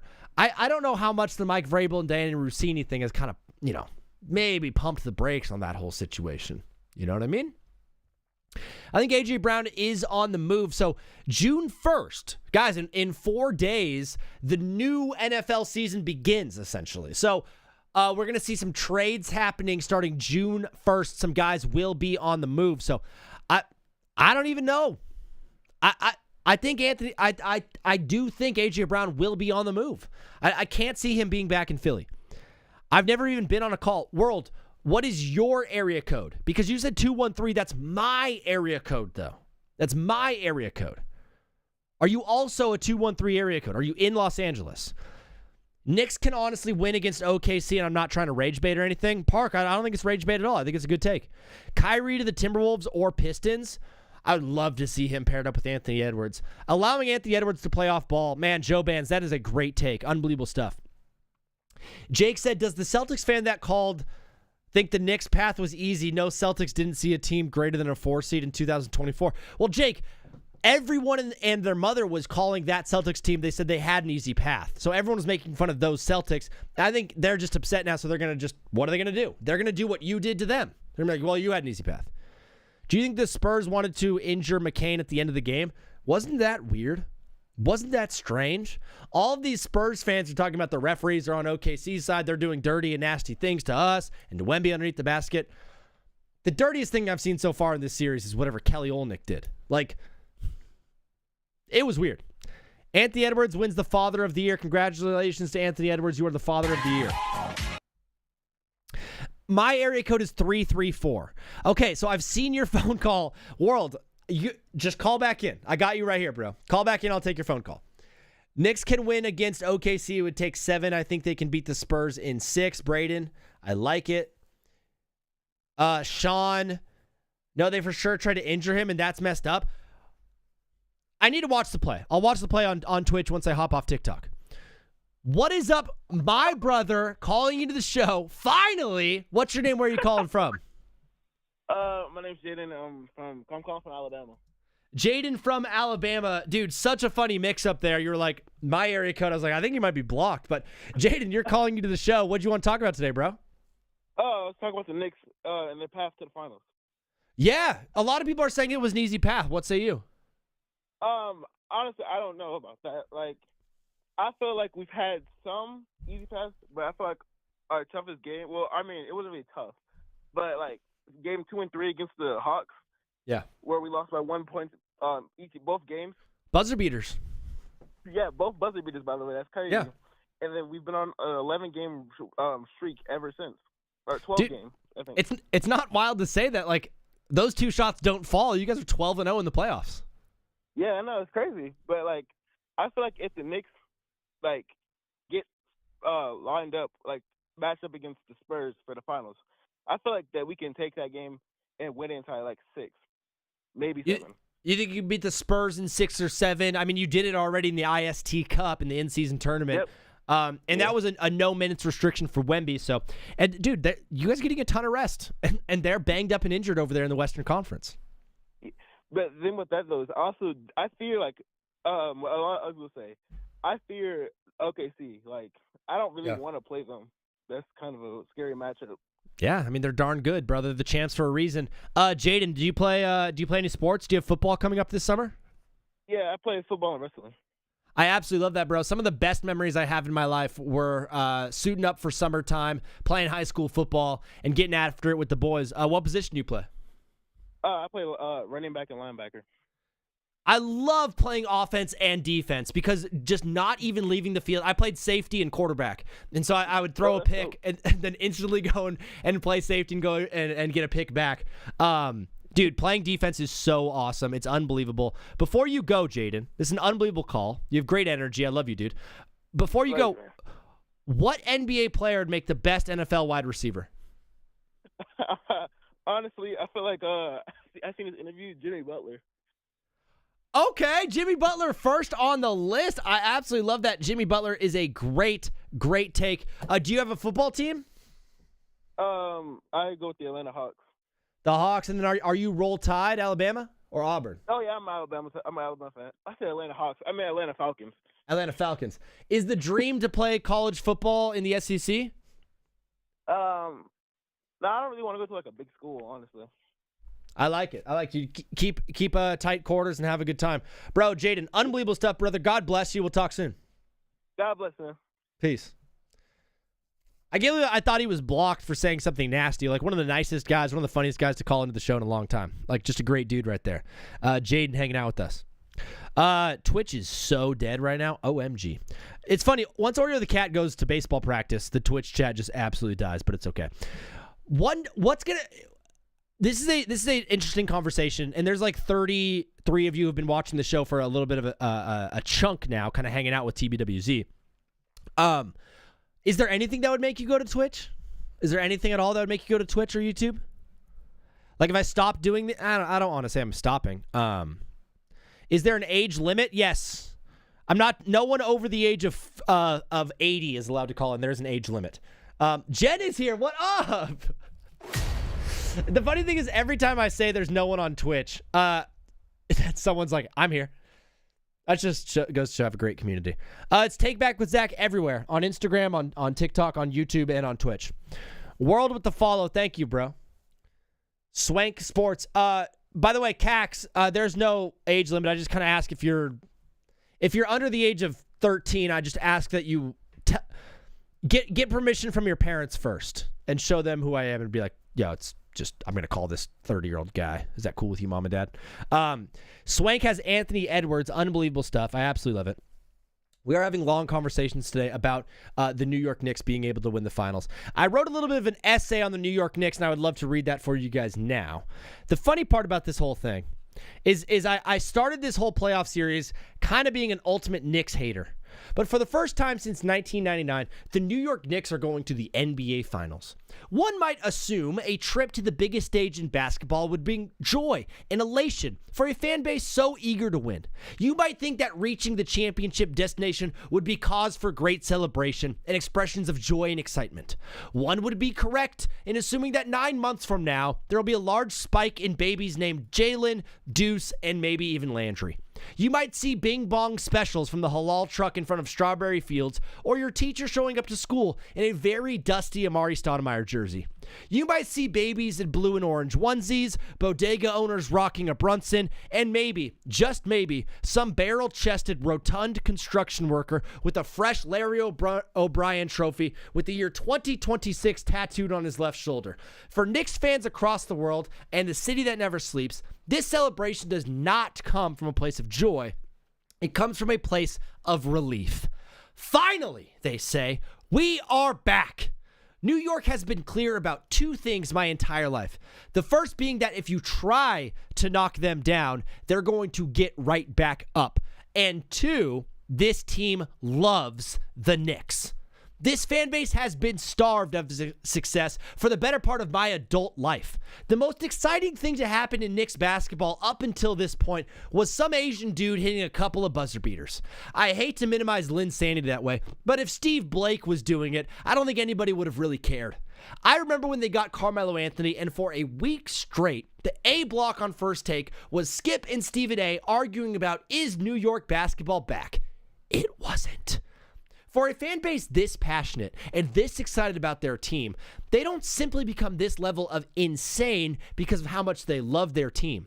They turn into this rabid pack of dogs because of how much pain and suffering they have felt over the past 30 years. True joy does not come from success. True joy comes from failure and failure and failure and then success. I had a young man call into my show the other day, and he said that he's 15 years old, and he's been watching Knicks basketball as a diehard fan for the last 6 years. He followed that up by saying, I know heartbreak and true pain and suffering. My first reaction was to laugh. How could this young man with only 6 years of fandom underneath his belt truly know the pain and suffering of his 50-year-old father, who remembers Pat Riley and Jeff Van Gundy years of being so close yet so far away? Or from 2002 to 2021, where the Knicks finished above 500 only 3 times. My initial reaction was to laugh at this young man for such an outlandish statement. But then I remembered that fandom is not random. It is something that is passed down from generation to generation. It is something that comes with backstory, nuance, personal tales, and the perspective from the soldiers filling that stadium night after night. Fandom is not always something that we choose. It is something that chooses us. To all the Knicks fans out there from around the world and in the Big Apple, I offer you a sincere congratulations. The New York Knicks are heading to the finals. Go New York, go New York, go. Braden, what up? Thank you for jumping into the Twitch chat. You are the absolute man. Gotta support a fellow Bolts fan. We'll be locking in on the Bolts once football season comes around. There would be nothing better for me as a Thunder fan than to watch Stephen A. cry after losing the finals. Braden is the rare combo of a Thunder fan and a Chargers football fan. It is unbelievable. I absolutely love it. And Braden, I put this graphic up on TikTok just now, and there's the Master 24015. Thank you for the follow as well, brother.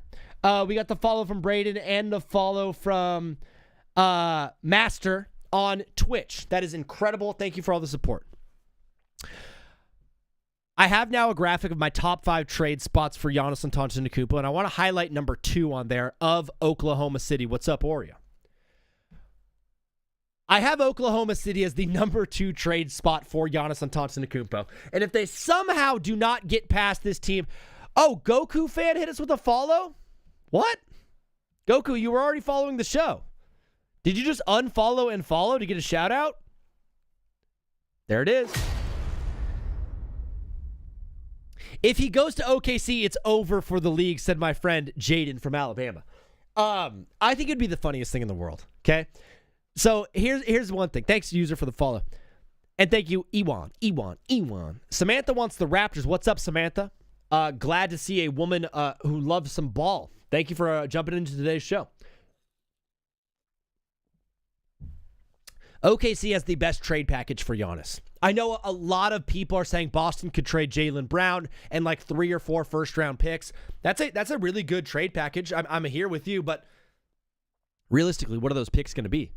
They're going to be 25 through 30 pretty much every season. Now, with the new lottery odds that Adam Silver has placed, I don't know how it'll actually shake out, but ultimately, I do think those picks won't be valued as high as what they could get from OKC, who still has Clippers picks, who still has picks from some trades they made that I'm blanking on right now, I believe with the Pacers. And they have all the young talent in the world. Listen, A.J. Mitchell right now is on the bench and this team is balling out. If you give them A.J. Mitchell and Nikola Topic, even a J-Dub character, give all 3 of those guys in lieu of Giannis Antetokounmpo, I think the Thunder just become the most dominant team we've ever seen in our lifetime. Are you putting OKC on there assuming they lose? Kyle, not assuming they lose, but I made this graphic 2-3 weeks ago. Sorry. The reason I have Cleveland at number 1, if we lose to the Spurs, I'm fine with trading J-Dub picks and Wiggins for Giannis. Now, Braden, would you be willing to trade A.J. Mitchell as well? Because I think A.J. Mitchell would be a guy that they like really, really want on this. The reason I have Cleveland at number 1, let me show this for the people up here real fast. I've got the graphic coming up on Twitch and YouTube as well, so you guys can see what's happening over in tick world. Tick world. There it is. No, AJ Mitchell still cheap and needed for Thunder. That is a good reason to keep AJ Mitchell around. I hear you. That's a good take. Giannis to the Cavs for Mobley and some picks would be possible. So Justin, the reason I have the Cleveland Cavaliers at number 1 on my list, okay, is because they've already kind of hinted at this idea of trading Mobley for Giannis, and the Bucks have kind of been receptive towards that. So if they move Evan Mobley plus a couple of picks, maybe a younger player, maybe like a Jalen Tyson type guy, and they move him for Giannis Antetokounmpo, and they sign LeBron James in this offseason, The Cleveland Cavaliers will be rolling out a starting 5 next year of Donovan Mitchell, James Harden, LeBron James, Giannis Antetokounmpo, and Jarrett Allen. We tried in our Discord for hours to create that team in 2K, and it took Slade almost 2 hours of wheeling and dealing and making trades to be able to create that team. That team, that starting 5 I just named, would maybe be the best starting 5 ever assembled. What's the bench looking like? I'll tell you right now, it's looking a lot like this. Not good. But Dennis Schroeder would still be there. If they were able to hang on to Dennis Schroeder and Dean Wade and Sam Merrill and Max Strus, I think the bench would be pretty solid, to be honest with you. If you keep Dean Wade and Max Strus and Sam Merrill and Schroeder, and then you just sign a 5 or a 4 type guy that could replace a Jared Allen type body in there, I think you'd be in a pretty good spot. They could re-sign Lonzo out of free agency too. Lonzo would be really, really good. I hate to say this, guys, but man, Giannis with Luka would be scary. Giannis with Luka would be unbelievably frightening, Braden. That's why I have the Lakers at number 3, just because the Lakers could never be counted out of it, right? I know I'm a Lakers fan and I'm a homer, and I am always going to be rooting for my team to get a guy like Giannis. So, I would take OKC off this list. Why, Dick? Why? What is up, brother? You are live on TBWZ Widescreen Radio. What's your name? Where are you calling in from? Will, what's up? How you been? Will, what's up, brother? Last time we talked to you, you were like in a bathroom, not able to. You were whispering to us. I was in my bedroom. I was just having to be quiet because it was nighttime and my whole family was sleeping. How did you? Will got locked in a bathroom. He was kind of afraid of all the fireworks going off in New York. He was afraid of the fireworks, kind of like a dog on 4th of July. Nick, I'm here. Hey, or Will, I'm here. You cut off for a moment. I was just asking you what. I've been asking everybody this all day. Can the Knicks win the NBA Finals? Of course they can. They can. There's just no question. This team is unstoppable at the moment. It's like the train has been full steam ahead. I think it can go to 7 or even 6 games, and they can beat Spurs or OKC. So I think it'll be good. Yeah, Braden also makes a great point. I was talking about the Giannis trade. I don't know if you saw that on there, but Braden makes a good point. There's no way the Bucks are trading him to the Eastern Conference. Do you have any idea of where Giannis is going to be going next year, Will? Let me see. What are the possible options, and then I'll tell you if they're realistic or not. I think every single team in the NBA is going to be trying to make a move for him. I know Miami right now is option number 1. Here. Do you think? Sorry to cut you off. Do you think the Knicks have a chance to get him or no? If they lose in the finals, yeah. If they win the finals, there's no way they're going to make a trade for Giannis Antetokounmpo and blow this thing up. I think also maybe. I think it also depends. What's the team's salary cap right now? Because if it's maybe they have too much money too close to it, then they're either going to have to sell someone off or just don't go for it. So that also could be a factor. So that's what I'm kind of thinking also. Aldo brings up a good point in here. It's not Aldo 2 Swag, it's Aldo CP. He said they should trade Giannis to the Wizards for the number 1 overall pick. Do you think that would be worth it for the Bucks? Why would they do that? Even I think the Wizards are just not a good franchise, and I don't know as much about basketball as some other people on here who are basketball heads, but I do know the Wizards. They're not that good of a team, even in the Eastern Conference, and they usually don't make the playoffs ever. So why would they do? I mean, they're just not going to be able to get them. I feel like Giannis is also going to be wanting to play for big money and also play for a big team with a huge fan base behind them. It's a great take. I absolutely love it. You're just like, no, because the Wizards suck.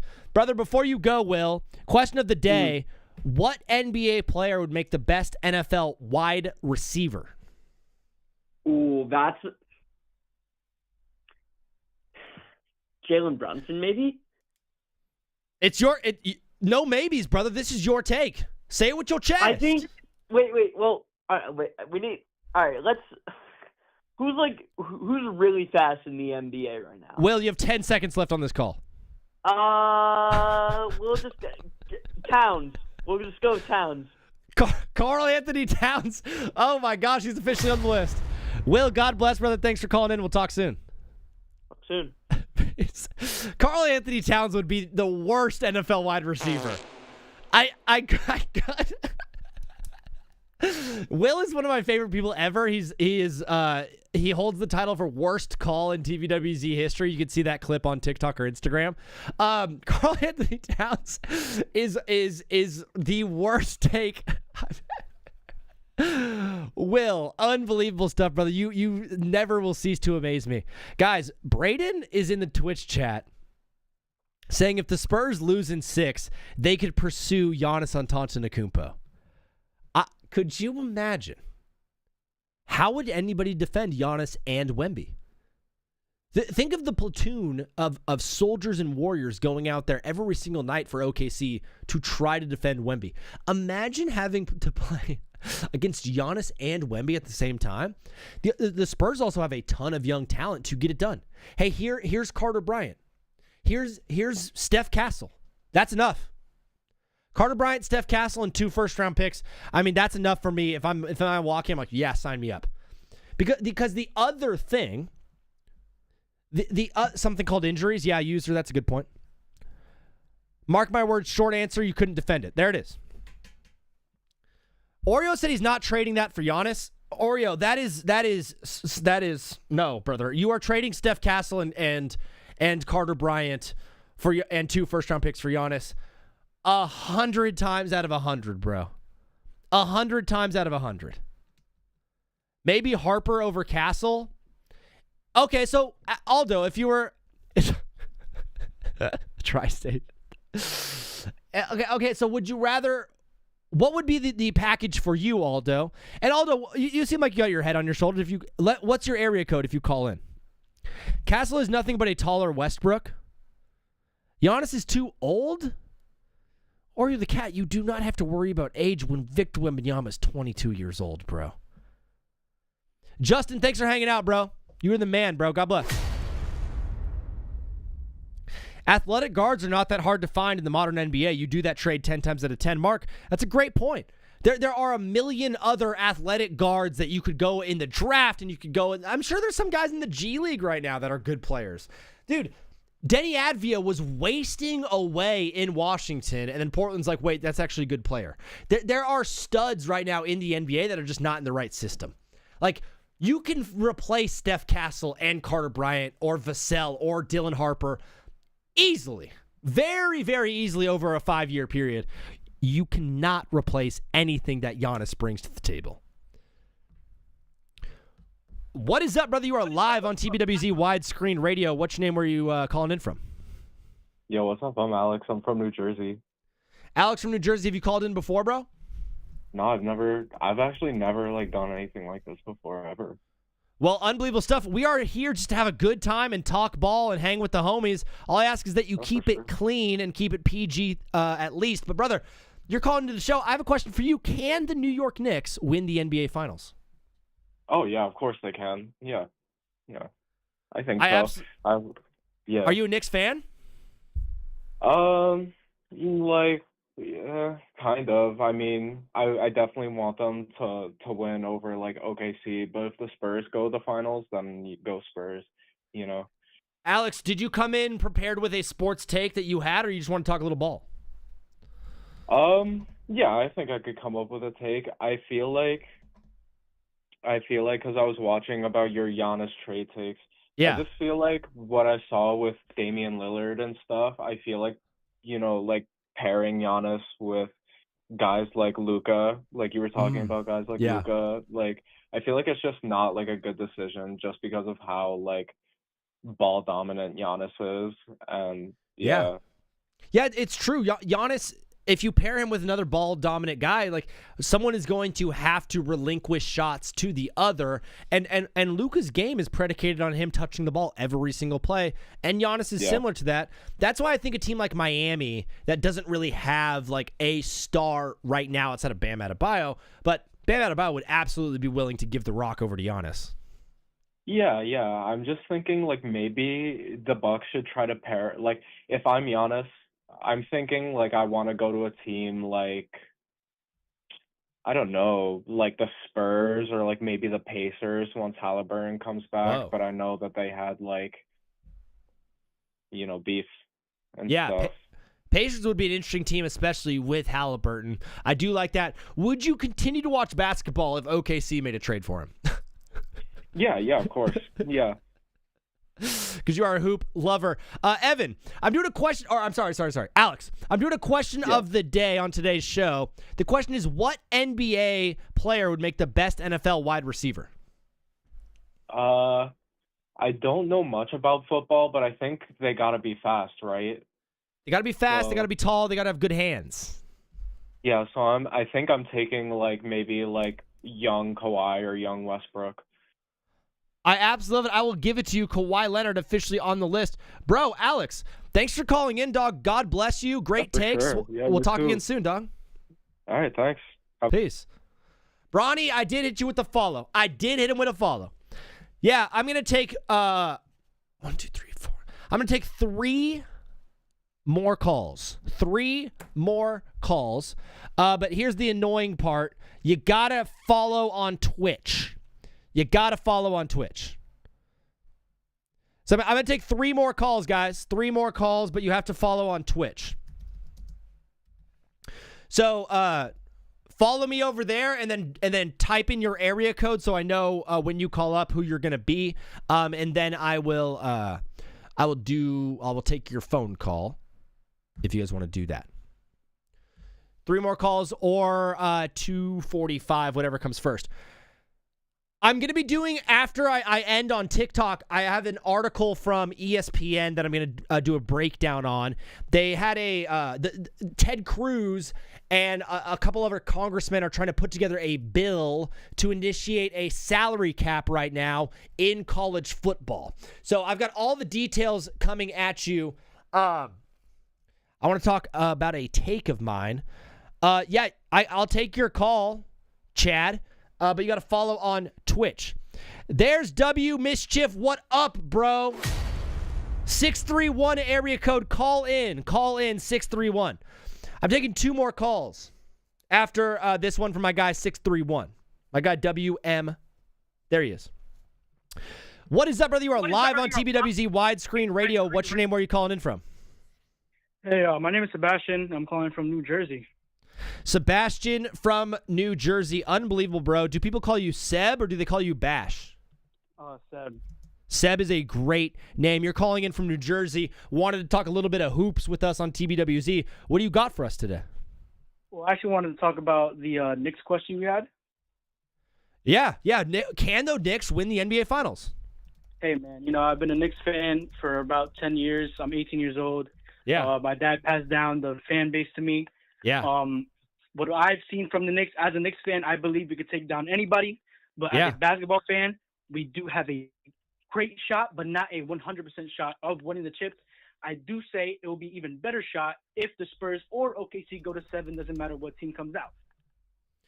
It's true, bro. I mean, you're going to get to the finals, so you're going to have a puncher's chance. The one reason I think you will have a good shot is because unlike every other team in basketball outside of OKC and San Antonio, you guys have actual depth. You have a solid bench that's going to be able to play well against their benches as well. Of course, man. And, hey, if the Spurs come out, we have Victor Wembanyama. We'll bench Cat, and we'll start Mitch when they have Wemby starting. And then we will go double big when Wemby comes out and keep Mitch on to put on the pressure to the other smaller bigs that they will put on. Is that the defensive game plan probably to have Mitchell Robinson in the game for Wemby? I believe I saw in the NBA Cup that Mitch Robinson did an amazing job in stopping Wemby. He did not stop him fully because it is, again, Wembanyama, generational talent, 22 years old, 7'6", whatever. But Mitchell Robinson is our best chance of stopping Wembanyama.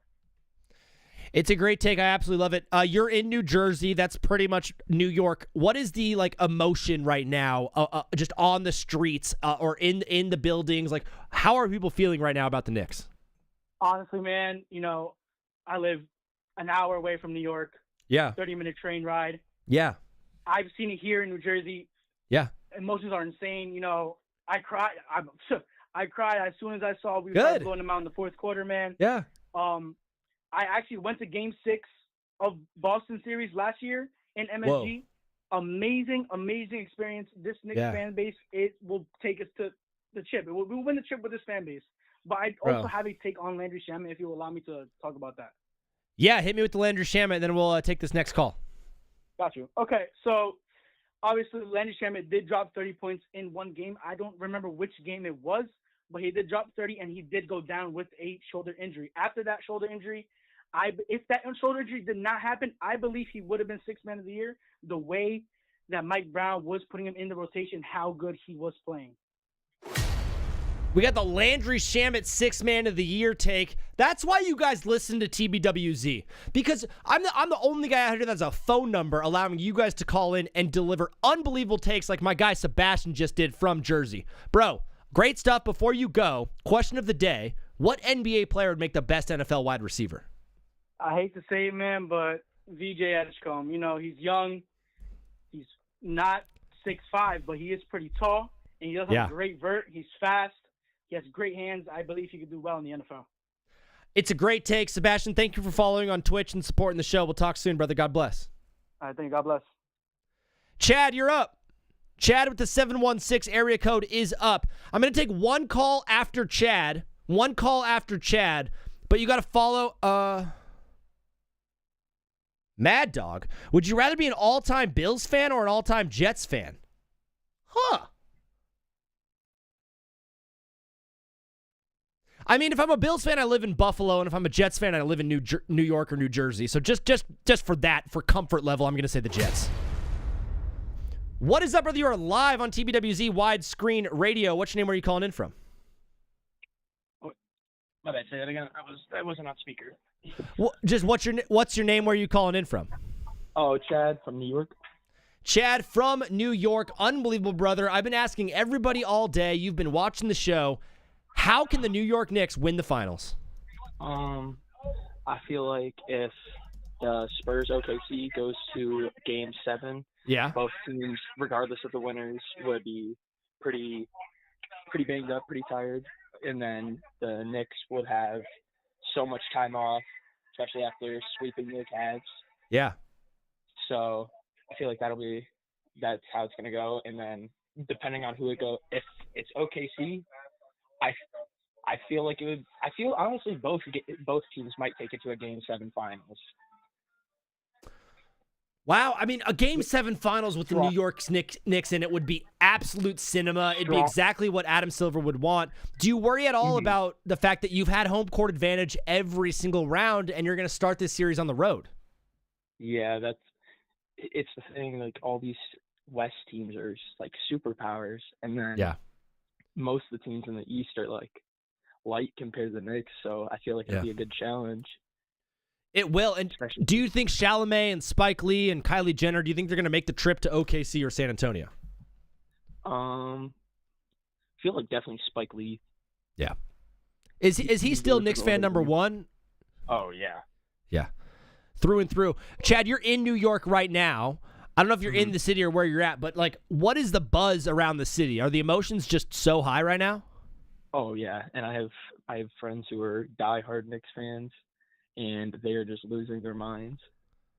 As you should be, fan, but as they should be. Unbelievable, Chad. Thanks for the follow everywhere. Before you go, the question of the day: what NBA player would make the best NFL wide receiver? Anthony Edwards. That's his 7th vote. He is officially the TBWZ winner. Go. So my take from earlier, or not take, but more of a question. Do you think that the Timberwolves, as I'm a Timberwolves fan, could make a trade package for Giannis? I mean, you are the fan. Like, what young player and what picks? Ooh. I feel like a first-round pick for Giannis, Sure. if they get him back in free agent, or if they get him back next year. You'd have to sign and trade DeSumio. Yeah. And then, honestly, I'm thinking some veterans too, like Conley and Reed, especially if you're getting Giannis. I feel like that'd be good for the Bucks team and great for Timberwolves, obviously. But yeah, I think they might be more inclined about a potential Dante DiVincenzo. It'll be tough for you guys to make a package. Yeah, as much as I don't want to say it, I was thinking Dante.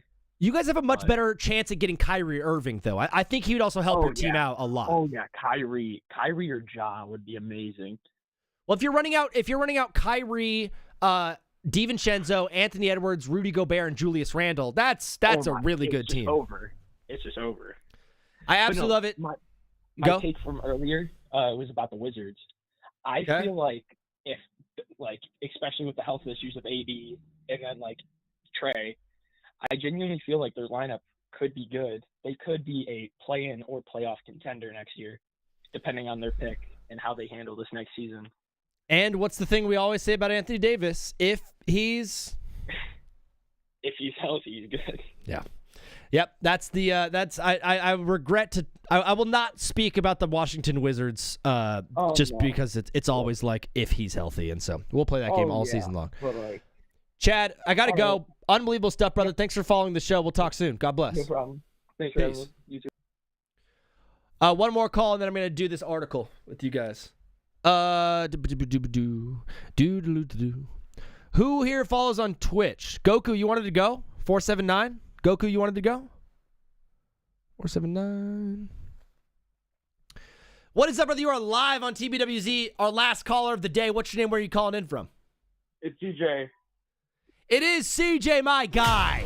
CJ, how you doing, bro? Good. Dude, are you on summer break yet, CJ? Been on summer break for about 2 weeks now. 2 weeks already, summer break. Have you gone on any vacations yet? No, not yet. Not yet. Do you have any summer vacations planned, CJ? Probably Silver City or Whitewater. Are you going to go whitewater rafting? Are you going to hit the rapids? I'm talking about the theme park, water park. Oh, okay. Theme park, water park. CJ, what's the most dangerous thing that you've ever done?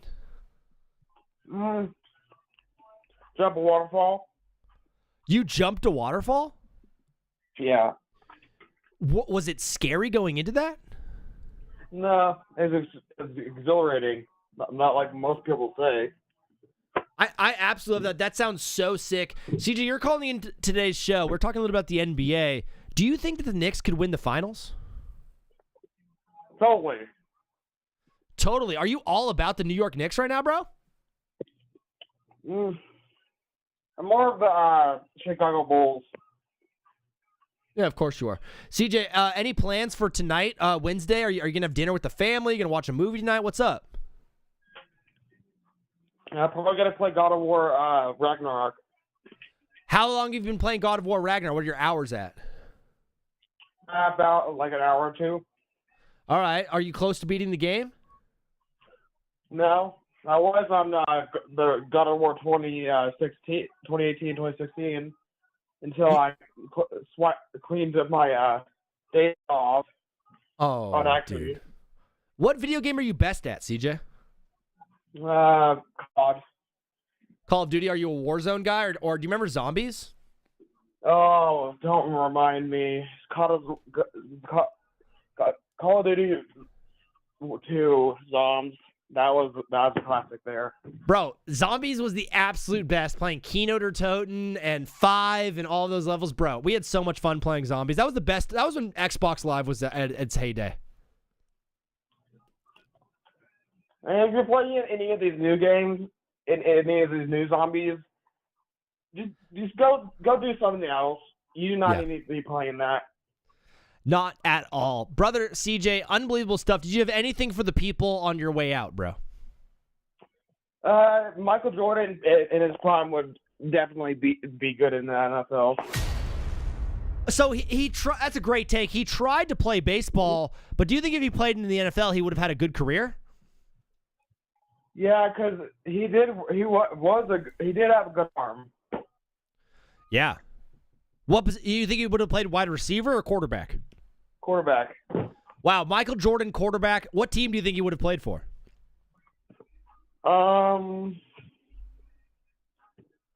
Maybe the Bills. The Bills is a great take. CJ, we're going to do in the next 10 minutes or so, I'm going to have someone AI generate a Michael Jordan football card of him playing quarterback for the Bills, because that is a great idea. CJ, God bless you, bro. Thanks for calling. We'll talk soon. Yep. Peace. If anybody wants to generate that football card of Michael Jordan for the Bills, that would be awesome. You could send it in our Discord, and I'll end the show that way. But fellas on TikTok, I'm going to be doing another like 10, 15 minutes on Twitch, and then I'm going to be live again on Friday. The show now is from 12 p.m. noon to 3 p.m. Pacific time, so that's 3 to 6 Eastern. If you like TBWZ, thank you for following the show. Thank you for hanging out with us. We're going to be live for a little bit longer on Twitch, so if you guys want to see the first hour of the show and the last little bit of the show, you got to follow and watch on Twitch or YouTube.com. Thank you guys for being a part of this. God bless you. I pray for blessings, and I pray for wisdom, and of course, I'm praying for ball knowledge. Thank you guys. Love you guys. Peace. TikTok people are gone. What about Central? Goku fan, I don't know what you mean by that. I don't know what you mean by that. But can someone hop onto Gemini real fast or Grok and create the Michael Jordan football card? What? I don't know the math. I'm sorry. What time is it right now? Give me the beat, boy, free my soul. All right, I need to figure out and get to the bottom of this thing that these what are these people? Carl, what are these people called? Congressmen? Congresswomen? You know, I'm just not really big in anything government. I don't like anything government. Okay, bipartisan college sports bill proposed. All right, here we go. A little deep dive. I'm generating the image. Thank you, Oreo. We're going to end the show with the Michael Jordan football card of him playing quarterback for the Bills. Here we go. It's from Dan Murphy. This came out today. At around noon Eastern time, a group of U.S. senators introduced new and wide-sweeping legislation Wednesday that aims to address many current issues in college sports, including an effort to restore some rulemaking power to the NCAA and open the possibility for conferences to sell their lucrative television rights as one large group. That is a huge thing that happens with the NFL. The MLB is struggling with that, and the NBA is struggling with that a lot. The NFL sells its TV rights as one big just group. They sell it as one package, okay? And Fox bids on it, and CBS bids on games, and ESPN, and Amazon Prime, and Netflix, yada, yada, yada. They're all bidding on games, right? But they sell it as one collective. It's called a collective bargaining agreement. Then they split all of that money evenly amongst all 32 teams. In the NCAA, these conferences sell their games as one package. So the reason the SEC is on ESPN is because they sold their rights as a conference to ESPN. The reason that the Big Ten is on Fox is because they sold their rights collectively as one entity to Fox. What the NCAA wants to do is they want to get some power back to have the possibility for conferences to sell their groups as one large group rather than conference to conference. And we're on this channel and you guys are on that channel and we're over here. They want to be able to come together as one entity and sell it, because you could sell the ACC for $1 billion, but you could sell all Group 4s together for $100 billion. That's the point there. The Protect College Sports Act, written after months of negotiation between Republican Ted Cruz and Democrat Maria Cantwell, would provide the NCAA with an antitrust exemption to enforce several rules that have been challenged in court in recent years. Here's what those rules would be: limiting athletes to transferring schools only one time without penalty. That is a fantastic rule. I absolutely love that. I didn't record any of the last part of the show. Shoot. Limiting athlete eligibility to a max of 5 years. This needs to happen. The reason Indiana won the chip last year is not because they were the best team of all time. It's because they had 30-year-olds playing on their team. Prohibiting former pro athletes from playing in college. This is something that's happening big time in college basketball right now, as a ton of failed pros are going back to college to get eligibility. and prohibiting schools from poaching a coach from another school during the sports season. This is what's better known as the Lane Kiffin Rule. The Lane Kiffin Rule. I think I like all 4 of these rules, dude. The Michael Jordan Bills football card looks great. We're going to end the show with that. I like all 4 of these rules. I mean, I think kids should be able to transfer one time and that's it. Play 2 years here, do your thing, get your undergrad, and then go play 1 year somewhere else and go to the league. Or 2 and 2. Or play 4 and 1. I don't care, but only transfer one time. You got to limit the eligibility to max 5 years. You should not be able to play more than 5 years. That is a hard, fast rule. That's what it used to be, and COVID messed a bunch of that stuff up. No pros in college football. I mean, obviously, that one straight up. And then poaching a coach from another school during the sports season. That one's going to be tough to regulate, bro. That one's going to be really tough to regulate, but the NFL does it well. The NFL does it really well. So if the NFL could do it, the most competitive people on the planet can get it done. I think college can figure it out as well. The bill is also sponsored by Eric Schmidt and Chris Coons, would give the NCAA and the College Sports Commission legal cover to enforce a spending cap on how much each school can pay its athletes. This, my friends, is the big one. It's coming to college football, the salary cap. The NCAA and its schools have been lobbying Congress for a new federal law since the Supreme Court ruling in 2021 made clear that multi-billion-dollar industry is not exempt from antitrust laws, which prevent competitors from colluding to keep down costs. Since that time, the association has struggled to enforce any rules to regulate the skyrocketing new market for paying players. The SEC, the Big Ten, the ACC, Miami, USC, all of these schools over the past 3 years have not listened to a single thing the NCAA has done. They don't care.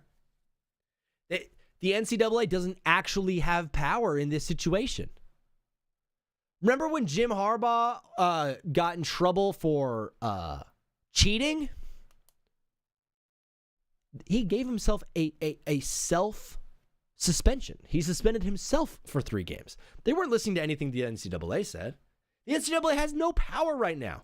And this entire bill, all the verbiage of it, is just leading to this idea of the NCAA saying, hey, listen, we need to be the governing body over this mayhem, this Wild West that's happening right now in college football.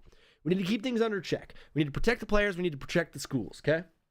And by having the NCAA as like a legislative body that stands over this whole thing, yeah, it's exactly what it's going to do. It's going to help them control these teams and these schools. Timing is key in every political issue. We find out whether this is the right time. Cantwell told ESPN, I think my colleagues are hungry for bipartisan legislation. We are. I think America is hungry for bipartisan legislation. We are. America is hungry for bipartisan everything. This country is best when there is bipartisan leadership at the top. When both sides have power is when it's best, and when one side is dominating the other, that's when we get into weird stuff, bro. Congress has proposed several bills and hosted more than a dozen public hearings to discuss college sports in the past several years, while making little headway in creating change. While the route to a new law remains an uphill battle, the Cruz and Cantwell effort might have been the best chance of passing any effort to date. They are the highest-ranking members of their respective parties on the Senate Commerce Committee. A crucial group is pushing a bill through the Senate. The NCAA and its major conferences agreed last year to abide by a spending cap of slightly more than $20 million per school each year as part of the terms of a sweeping legal settlement. However, many of the nation's richest teams are attempting to circumvent the cap. Wow! By using business partners to supplement their payrolls with name, image, and likeness contracts. This spending cap is from what the school can pay each year. But name, image, and likeness, that is something completely different. They're using the NIL to drive up the cost of a top-tier roster in football closer to $40 million, according to multiple industry sources. So you're signing a quarterback and say, hey, the school is going to pay you $2 million, but Bojangles in Shreveport, Louisiana, they're going to pay you $3 million this year to be in a couple of commercials, okay? But only if you come to our school.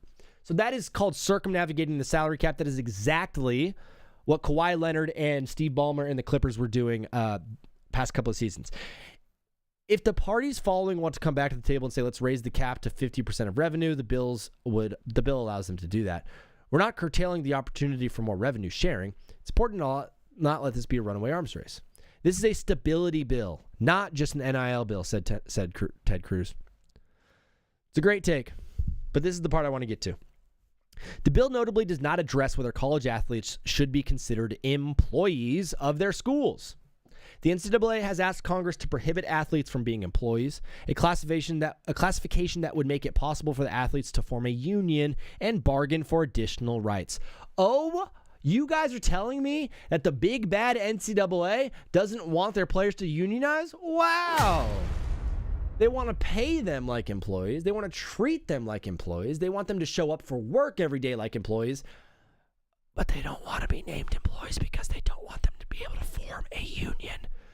That, my friends, is a level. It's just so funny. You have like the NCAA is like, hey, this is bad. What's happening? We need help from Congress. And Congress is like, okay, we'll help you out. We'll try to make it better. And the NCAA is like, also, can you make sure that they can't unionize so we don't have to pay them fairly or give them health insurance? And they're like, yeah, wink, wink, nod, nod. We'll do that for you.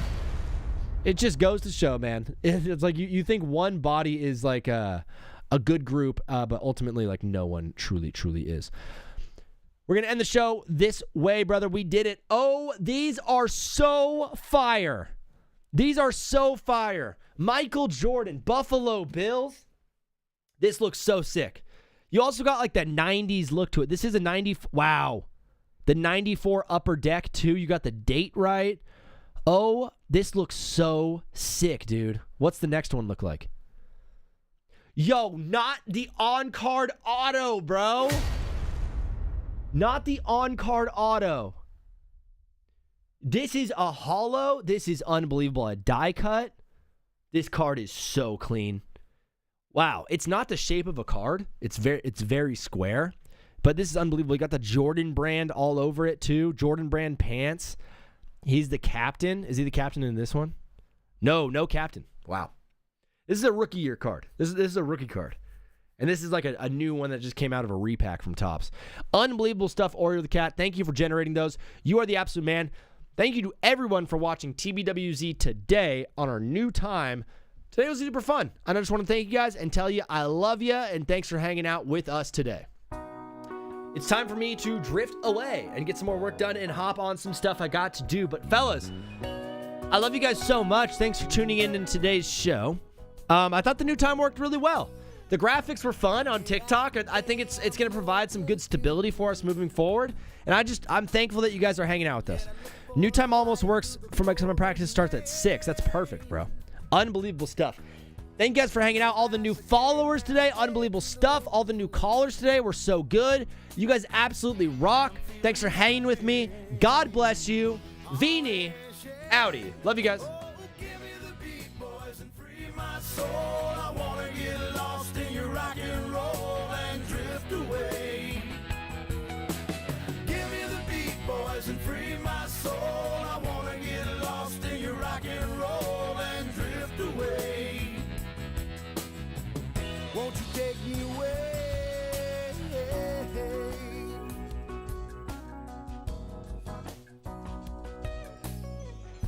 Beginning to think that I'm wasting time. I don't understand the things I do.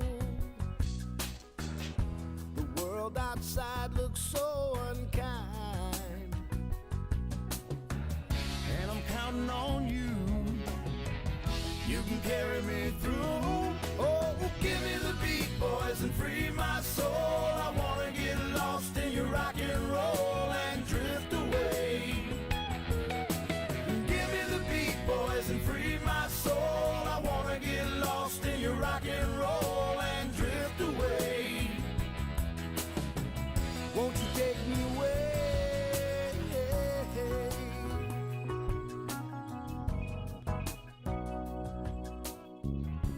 And when my mind is free, you know a melody can move me.